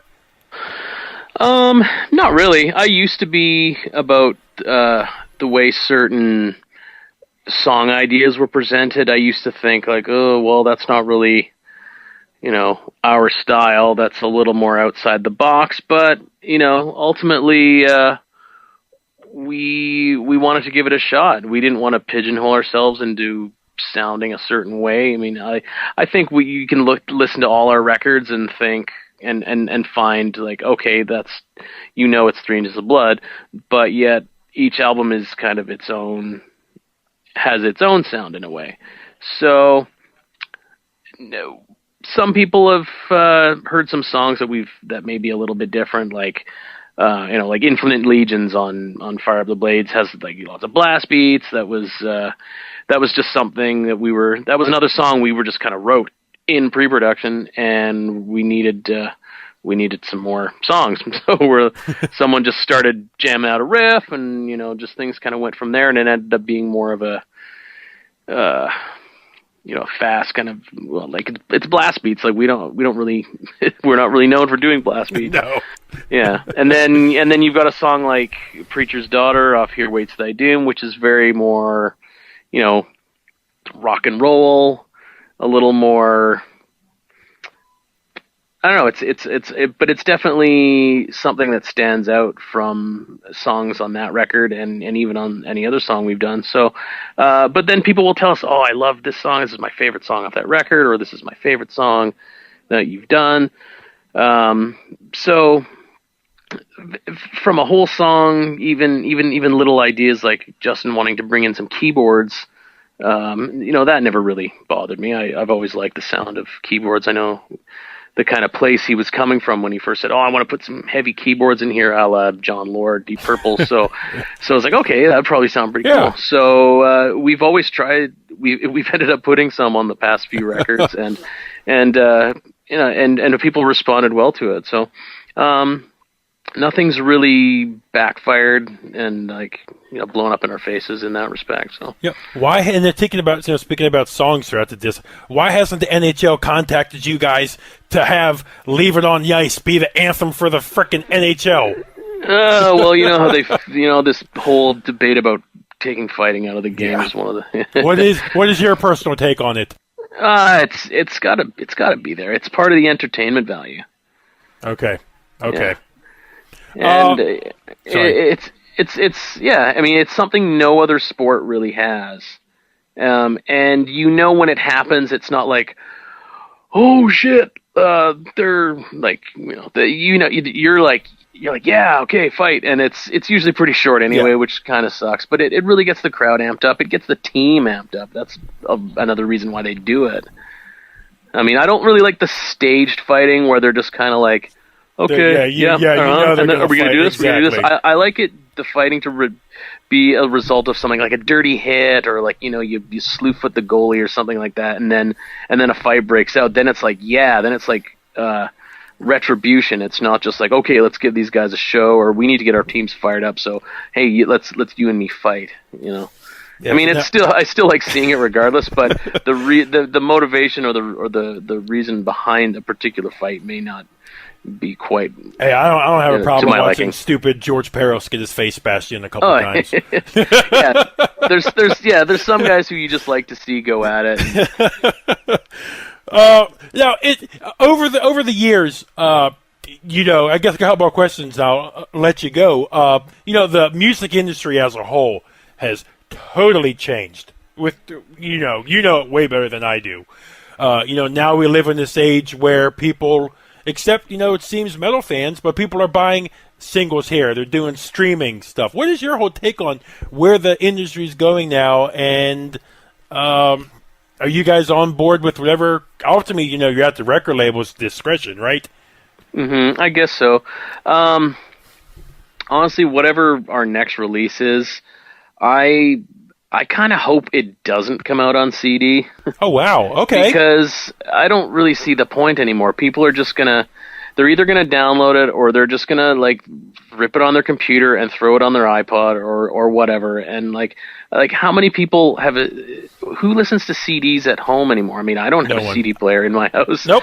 How many people listen? I mean, unless you're just listening to it on your computer, which you don't really need to have the CD for there, unless you throw it on your iTunes and then you shelve the CD, right? So it's kind of seems like a pointless bit of manufacturing now, when you can cut down on that cost and just do the digital download or stick with the vinyl. I'm a big fan of vinyl. So am I. So I like having that. There's always like cool stuff you can do with vinyl, with like special packaging and limited edition kind of stuff. So I think I like that kind of thing. But people are still going to grab it off their computers in some form or another. And now I know there's a lot to be said about having the physical packaging and the artwork and all this stuff, and I totally agree with that. But I mean, that's where at least the vinyl kind of maintains that aspect, at least.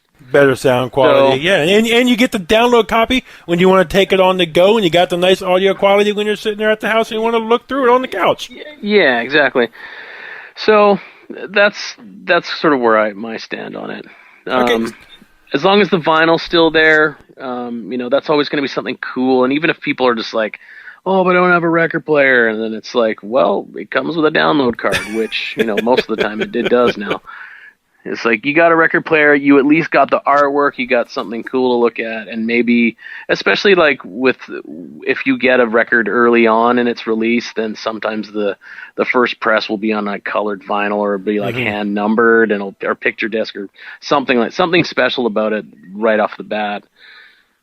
Now, will we ever see Advance and Vanquish on vinyl? Yeah, it's been Advance and Vanquish and Fire Up the Blades we've been sort of working on it with a label from Winnipeg, Manitoba called War on Music. They re-released Here Waits Thy Doom on vinyl. They released Battle Cry Under Winter Sun, our first record, yes, on vinyl for the very first time. It had never been on vinyl before, and they were in talks with Roadrunner to do the other two. But Roadrunner's a very frustrating label to work with, I know firsthand, and not being on the label anymore, they're still it's just not high on their priority. They've given the okay, but there's all this like red tape and paperwork they got to deal with. So whoever, just people that, cause I let the War on Music guy deal with it. He's basically reached a standstill where he can't get a hold of the people at Roadrunner that he's been trying to deal with. So I've even tried to help him out and say, like, drop the guy a line, and to no avail. So it's kind of like it's gotten the green light, but then there's just still tied up in red. There's some red tape yeah, that's being delayed. So this hasn't been going on for a while, and it's really frustrating because War on Music wanted to do release all the records like as a package, nice, do some kind of collection with it, but he was waiting for to get the go on the manufacturing of the two Roadrunner records first to really make that happen, and then he was going to do it all. So people are asking about it, and yes, they will happen eventually. It's just a matter of just when. gotta wait. Yep. So as we sit here talking right now, where does 3 Inches of Blood stand now for any new album, new tours, or anything? We're dying to know. Yeah, right now the band's sort of been on a break for most of this year. We decided earlier this year that we just needed to take a break for a little while. We've been at it so long, going hard, that we just kind of needed a breather from the music and just kind of take a break. So I don't know. We'll see. We're not really sure. There's no set time as when we're gonna start getting back at it, but. We've done the odd show as our Rush tribute band here and there, so that's something that we'll do every now and then. Certainly not hanging up the leathers, though, right? No, I wouldn't say that at all. It's some people feeling burnt out and just don't really feel like writing at the moment. And hey, if the heart and passion is in it right now, Yeah, it's just we want to be like, we don't want to just shit something out and say, oh, here you go. We want to actually like be feeling it, and it's something that we just need to recharge our batteries on for the moment. Yeah, because you guys were the definition of road dogs there for a while. Yeah, absolutely. Oh, okay. I'm sorry. That's it. You're right. It was just saying. Couple more. Just one last thing here. Earlier this year, and I'll include the links in the show notes here. You guys released an amazing documentary, and I've watched a bunch of these. 3 Inches of Blood, Warriors in the Great White North. How was that whole experience filming that followed you guys around?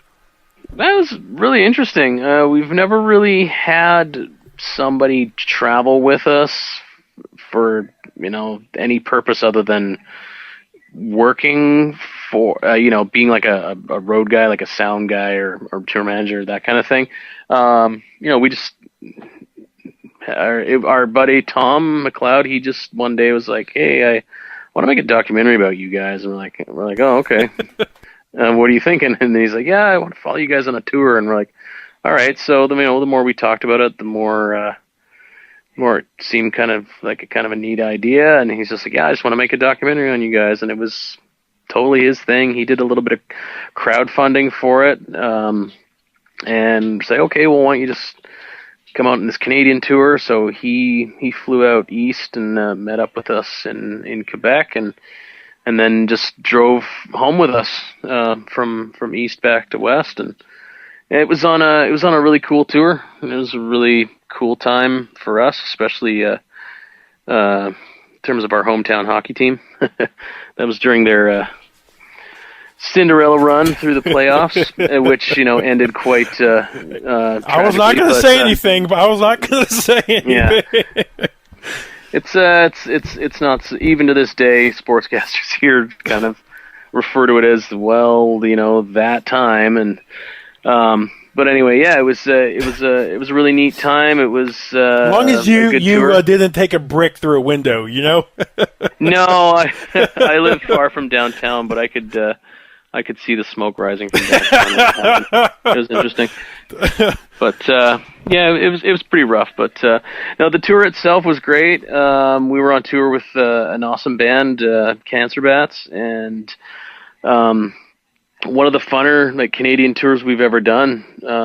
So it was a good one for Tom to join us on. We didn't give him, and it, like I said, it was his thing. He wanted to do it, and he gave us some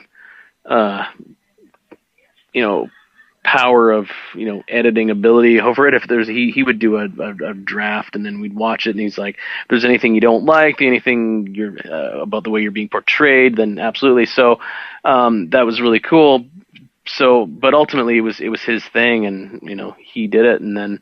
But he wanted us to be involved still at on a creative level, and on a distribution level as well. He didn't want to go out and try and make a bunch of money out of it. That's why we just kind of got it out there and put it up for $5.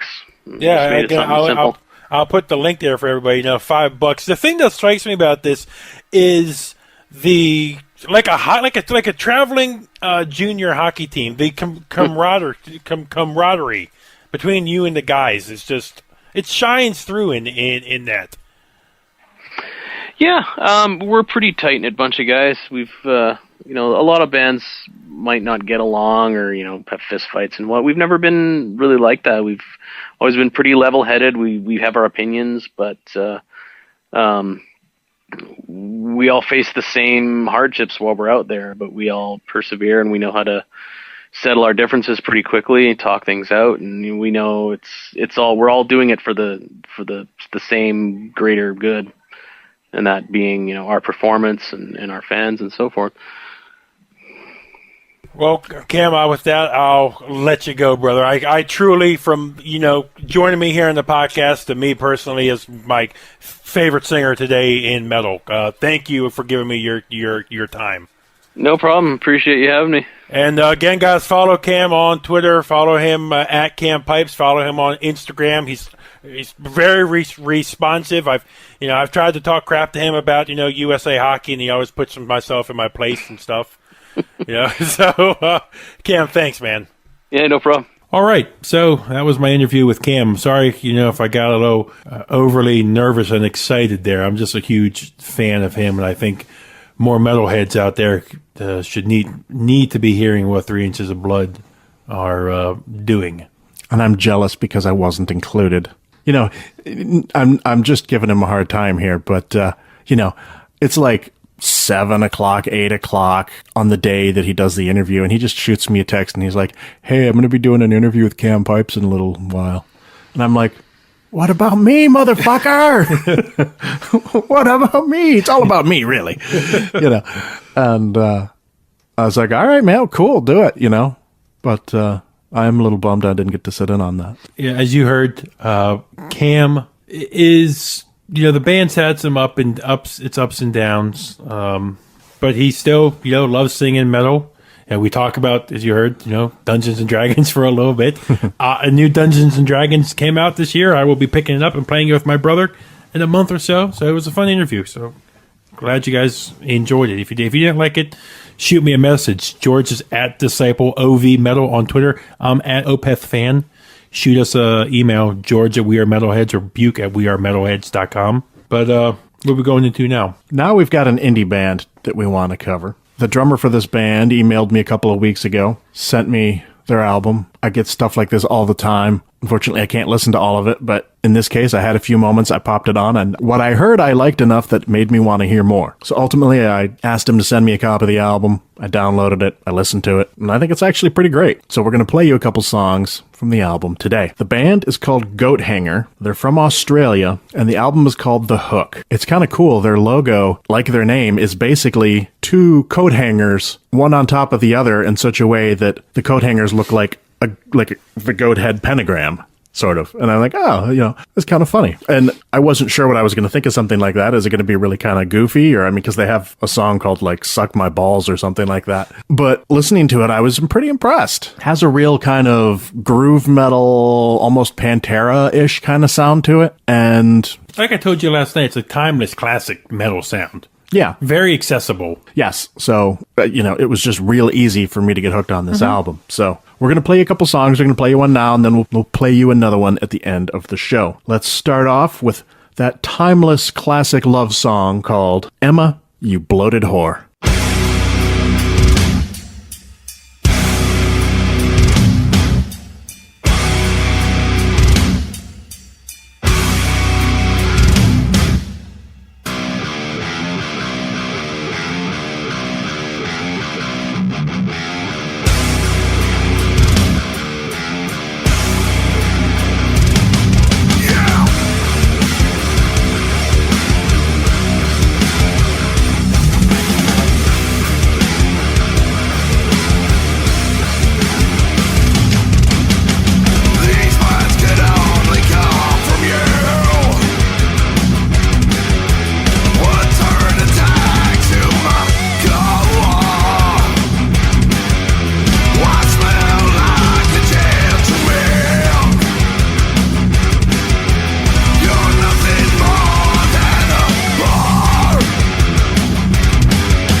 All right, that was Goathanger from Australia and their song Emma, You Bloated Whore from The Hook. Stick around to the end of the show and we will play you another song from Goathanger. Alrighty, let's get into our top 3 for this week. Again, I posed you the question, what should we do? You came back at me with a choice. I didn't expect. And I did not. And of the 2 that you suggested, I chose Morbid Angel. Mm-hmm. So let's do it. I think this may be the first time where we maybe are in agreement. I don't know. I doubt it. The curveball is my number 3. Yeah. No, but now thinking about it, maybe onto my 2 also. Number 3, Domination. Okay. Where the Slime Live. Where the slime live. I love that fucking song. And again, for those of you who've never heard Morbid Angel, just death metal. It's and really any other way to describe it, right, George? Yeah. It's just classic death metal, right? It is. Number 2, this is a tough one because I battled back and forth on this. I looked at it from like a historical impact where they are. Number 2, Covenant. Okay. God of Emptiness. That song is ridiculous. Okay. Mm-hmm. But number 1, Authors of Madness. The classic. See, you're already laughing because I know we're probably not going to be anywhere near each other. But like Chapel of Ghouls, Suffocation, Maze of Torment, Immortal Rites. Yeah. And interesting fact about them, while George, just laughs at me and looks on me. That all their albums go in alphabetical order? Yes, I knew that. Yep. Altars of Madness, Yep. Blessed of the Sick, Covenant, Domination. Yep. Yeah. It's interesting. I wonder if they'll ever get to Z. So what do you got? My number 3, Domination. Oh, yes. Yeah. That's the only one we line up on. Oh, no. My number 2 is Altars of Madness. Now, I really had to struggle to figure that out. My 2 and my 1 could easily have flipped, but I was like, Altars of Madness is a classic. It's, genre defining. Did you get it back in 89? I didn't get it then. However, I did see them on their tour. They played the Michigan Death Fest, the first Michigan, I don't know if there were more of them, but it was the very first Michigan Death Fest. And they headlined. And that had to be in 90. So that was between, Altars came out in 89, Blessed came out in 91. So I'm assuming that was on the Altars of Madness tour. And it was pretty wow, it was impressive. It was just in like a stupid little hall of some kind, like a firehouse hall or something in Jackson, Michigan. But the Morbid Angel setup, the drum kit was just massive, and it was something. I saw them twice myself too. Yeah, with Pantera. Okay, my number 1, Blessed Are the Sick. And I know you're going, how come he didn't include Covenant? Well, yeah, because I thought Covenant was your favorite. No, actually, Blessed of the Sick is my favorite. It's been my favorite for a while. I don't know. It's just something about the production and the songs. Just the sound of the album was always my favorite one. Covenant, you make a very valid point about Covenant being a good album and it could easily be on that list. But those are my 3 favorite. So that's what I did. Have you stayed with them through the lineup with the Steve Tucker taking over the vocals and stuff like that? Nope. Yeah, okay. The reason I was going to ask, because their 2000 release, Gateways to Annihilation, Yeah. not bad. Really? I don't know that I've ever listened to it. Domination was pretty much it for me. It was. Yeah. Yeah, I haven't listened to them in years. The whole alphabetical thing just reminded me. So that last album they did, that began with I, right? Wow, it did? Pretty sure it did. Yeah. And I was wondering why they had such a strange name, and I was like, duh, of course, because it's an I. So the next one would have to be a J. Mm-hmm. What are they going to come up with that sounds evil that starts with a J? Jugular Extinction Massacre. Now, David Vincent's back in the group. Yes. Okay. And that was why I was willing to give that last album a listen until I heard it, and I was like, oh, sorry, this is excrement. I thought it was metal. And Pete's not on the drums for them anymore. No. God, he could fucking play some skins. Indeed. So that's Morbid Angel. You know what you're getting to when you listen to them. Yes. Well, usually. Old Morbid Depending Angel. on the album. Yeah. So, what have you been listening to this past week? Okay, I listened to this album, and I'm hooked on it. It's going to make my top 10 list. It's going to be somewhere in there. That's all I'm going to say. You've been, you told me about this yesterday, but you wouldn't tell me what it is. And so, for the last 24 hours, I've been, racking my brain going, what could it possibly be? The anticipation is killing me. We liked Bloodbath release. Yes. We liked it. That classic death metal sound. Yeah. Really good return for them. This, I'm actually nervous. This is a Pennsylvania, South Carolina band, Horrendous. I was listening to that today. And their 2014 release just came out. ECDYSIS. Oh yeah, I can't say that either. Yeah, I cannot pronounce it. Ecdysis? Yeah, Ecdysis, maybe.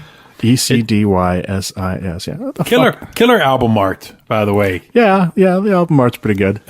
But it's classic death metal. I think it's done exceptionally well. The thing that I liked about this is that the guitar work is Horrendous?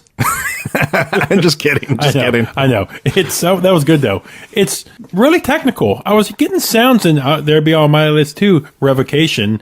I was getting sounds of a lot of pretty skilled technical guitar work from this on some of the guitar parts. Mm-hmm. So I was really excited, and I have been excited for this album. I've had this for, I don't know, a month or so. I haven't given it an in-depth listen yet. I saw it was coming out on some of the year-end lists, so I picked it up to give it a listen. I've listened to a little bit. It hasn't hooked me, but I haven't, it was probably like a YouTube video or something. I need to put on the headphones. Like I've been telling you, I got to put the headphones on, immerse within the music, and see what I think. Because there have been a couple albums in this last couple of weeks that I initially wrote off and was like, nah, not so much. That I put on the headphones, got deep into, and I'm like, oh shit, this is going to make the list. So, I'm not going to discredit you. You know what I just remembered making my list?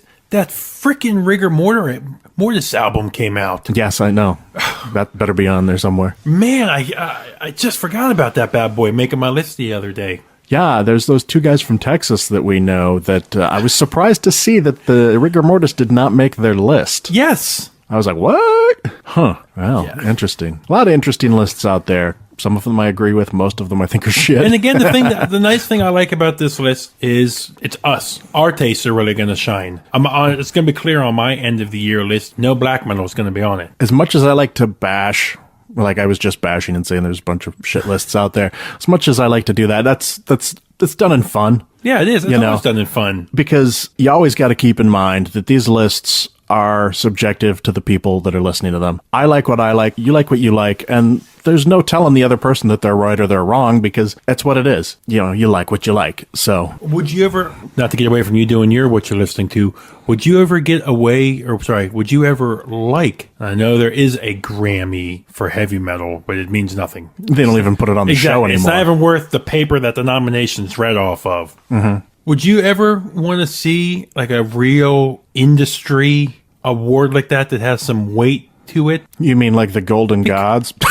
That was good. Because you know how it's never our music, but when you win the Grammy for Album of the Year, mm-hmm. I know some of them are one-hit wonders and stuff. Sure. But in that music world, it carries a lot. Yeah, but Would it mean anything to you if metal had that? Where like, hey, the panel is like your Brian Slagle.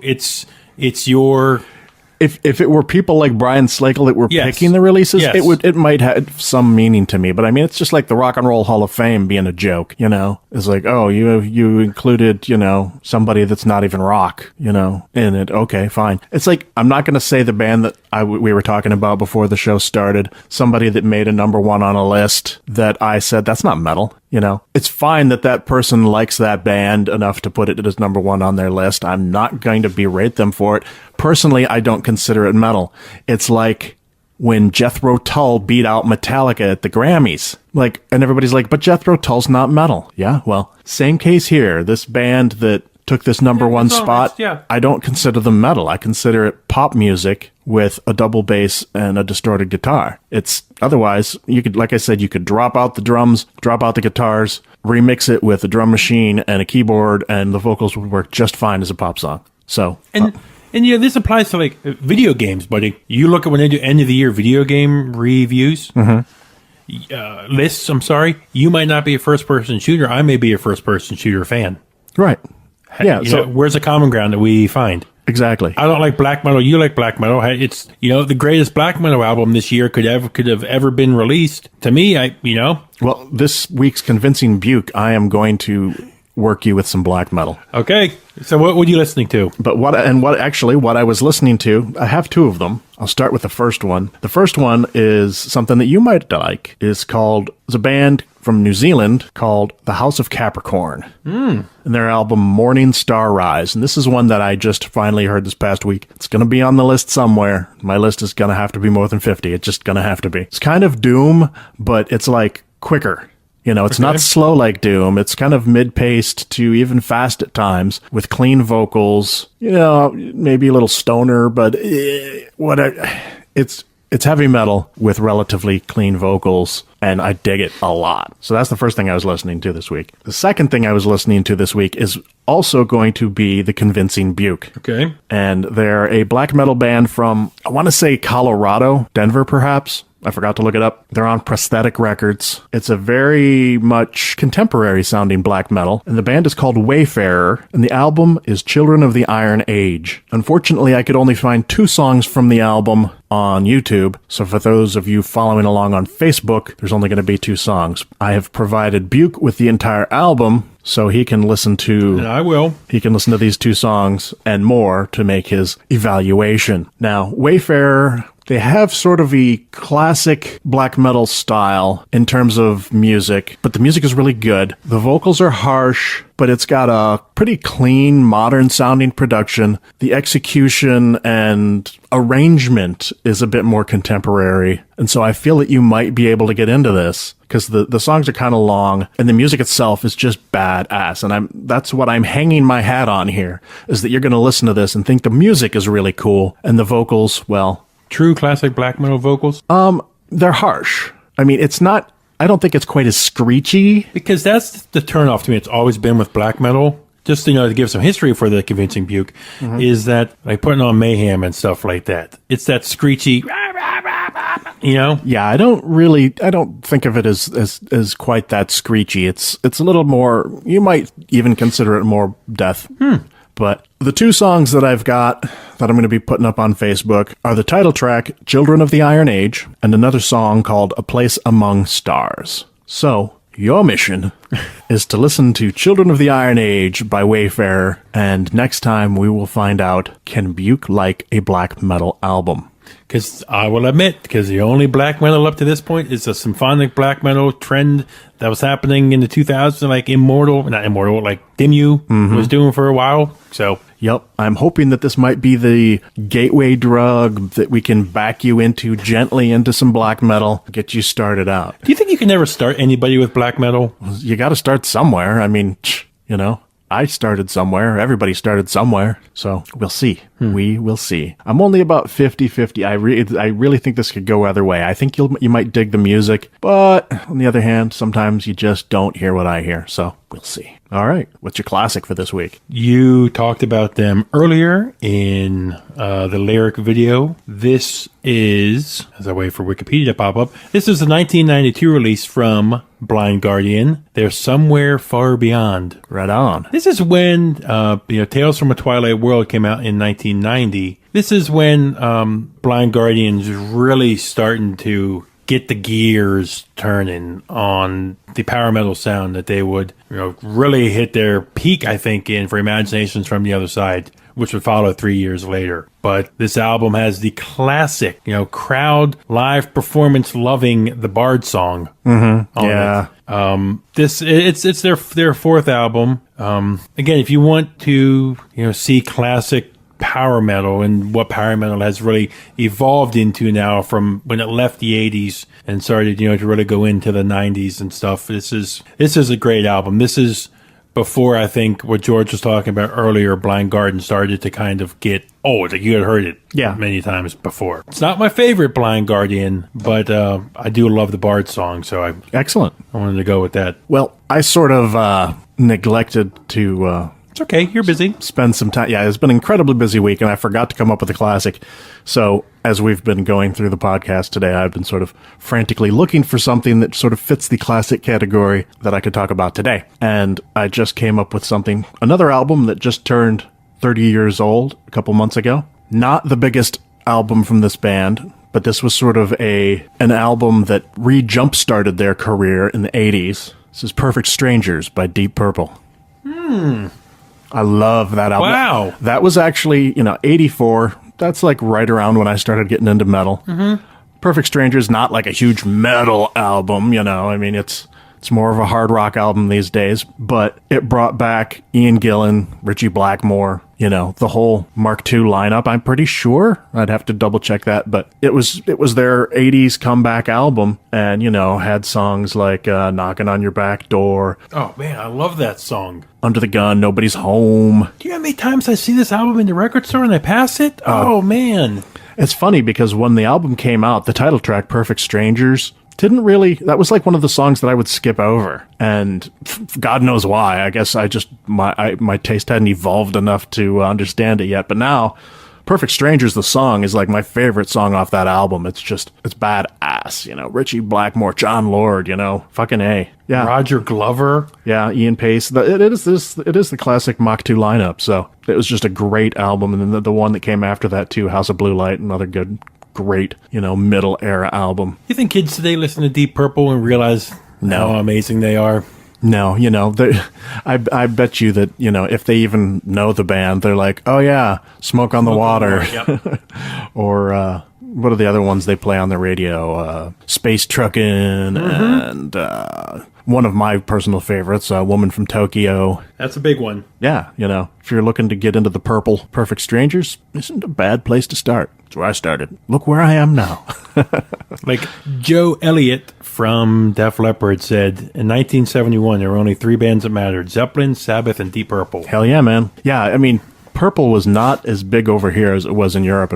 Even still. Yeah, in Europe, Deep Purple was massive. So check it out. Was it last year when they lost their keyboardist? Or was it this year? No, it was it last year or was it even the year before? Because, God, you look at the impact. I remember, like, Lars and guys were coming out, you know, saying how much he meant to... John Lord was huge. And, yeah, he died in 2012. So. Wow.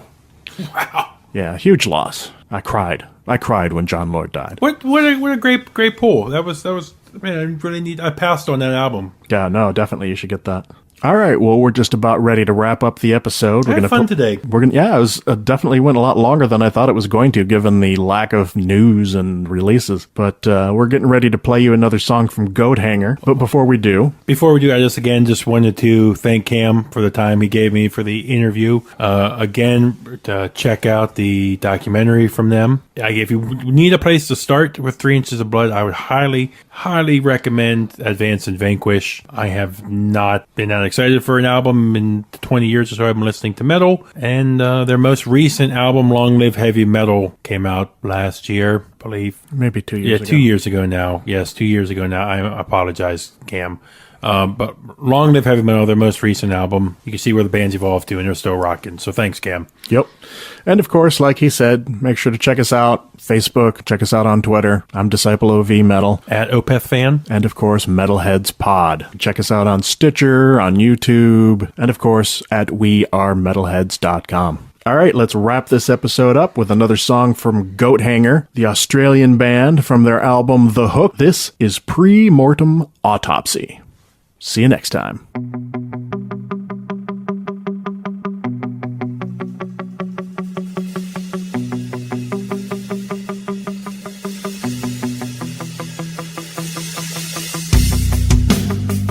There is a reason that you have nothing with who you are. Take flesh from the bone. You are the vulture, is what they say.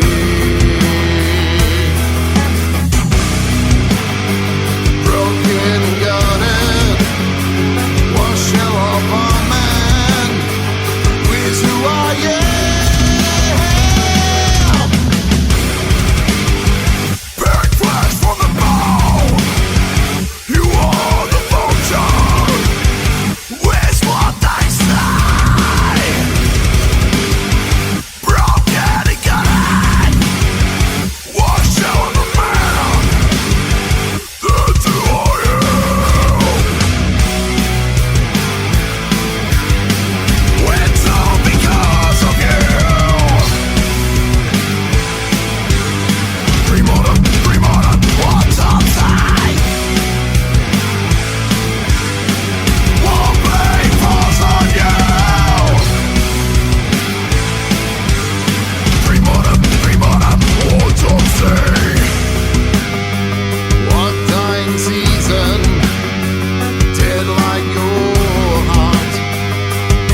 so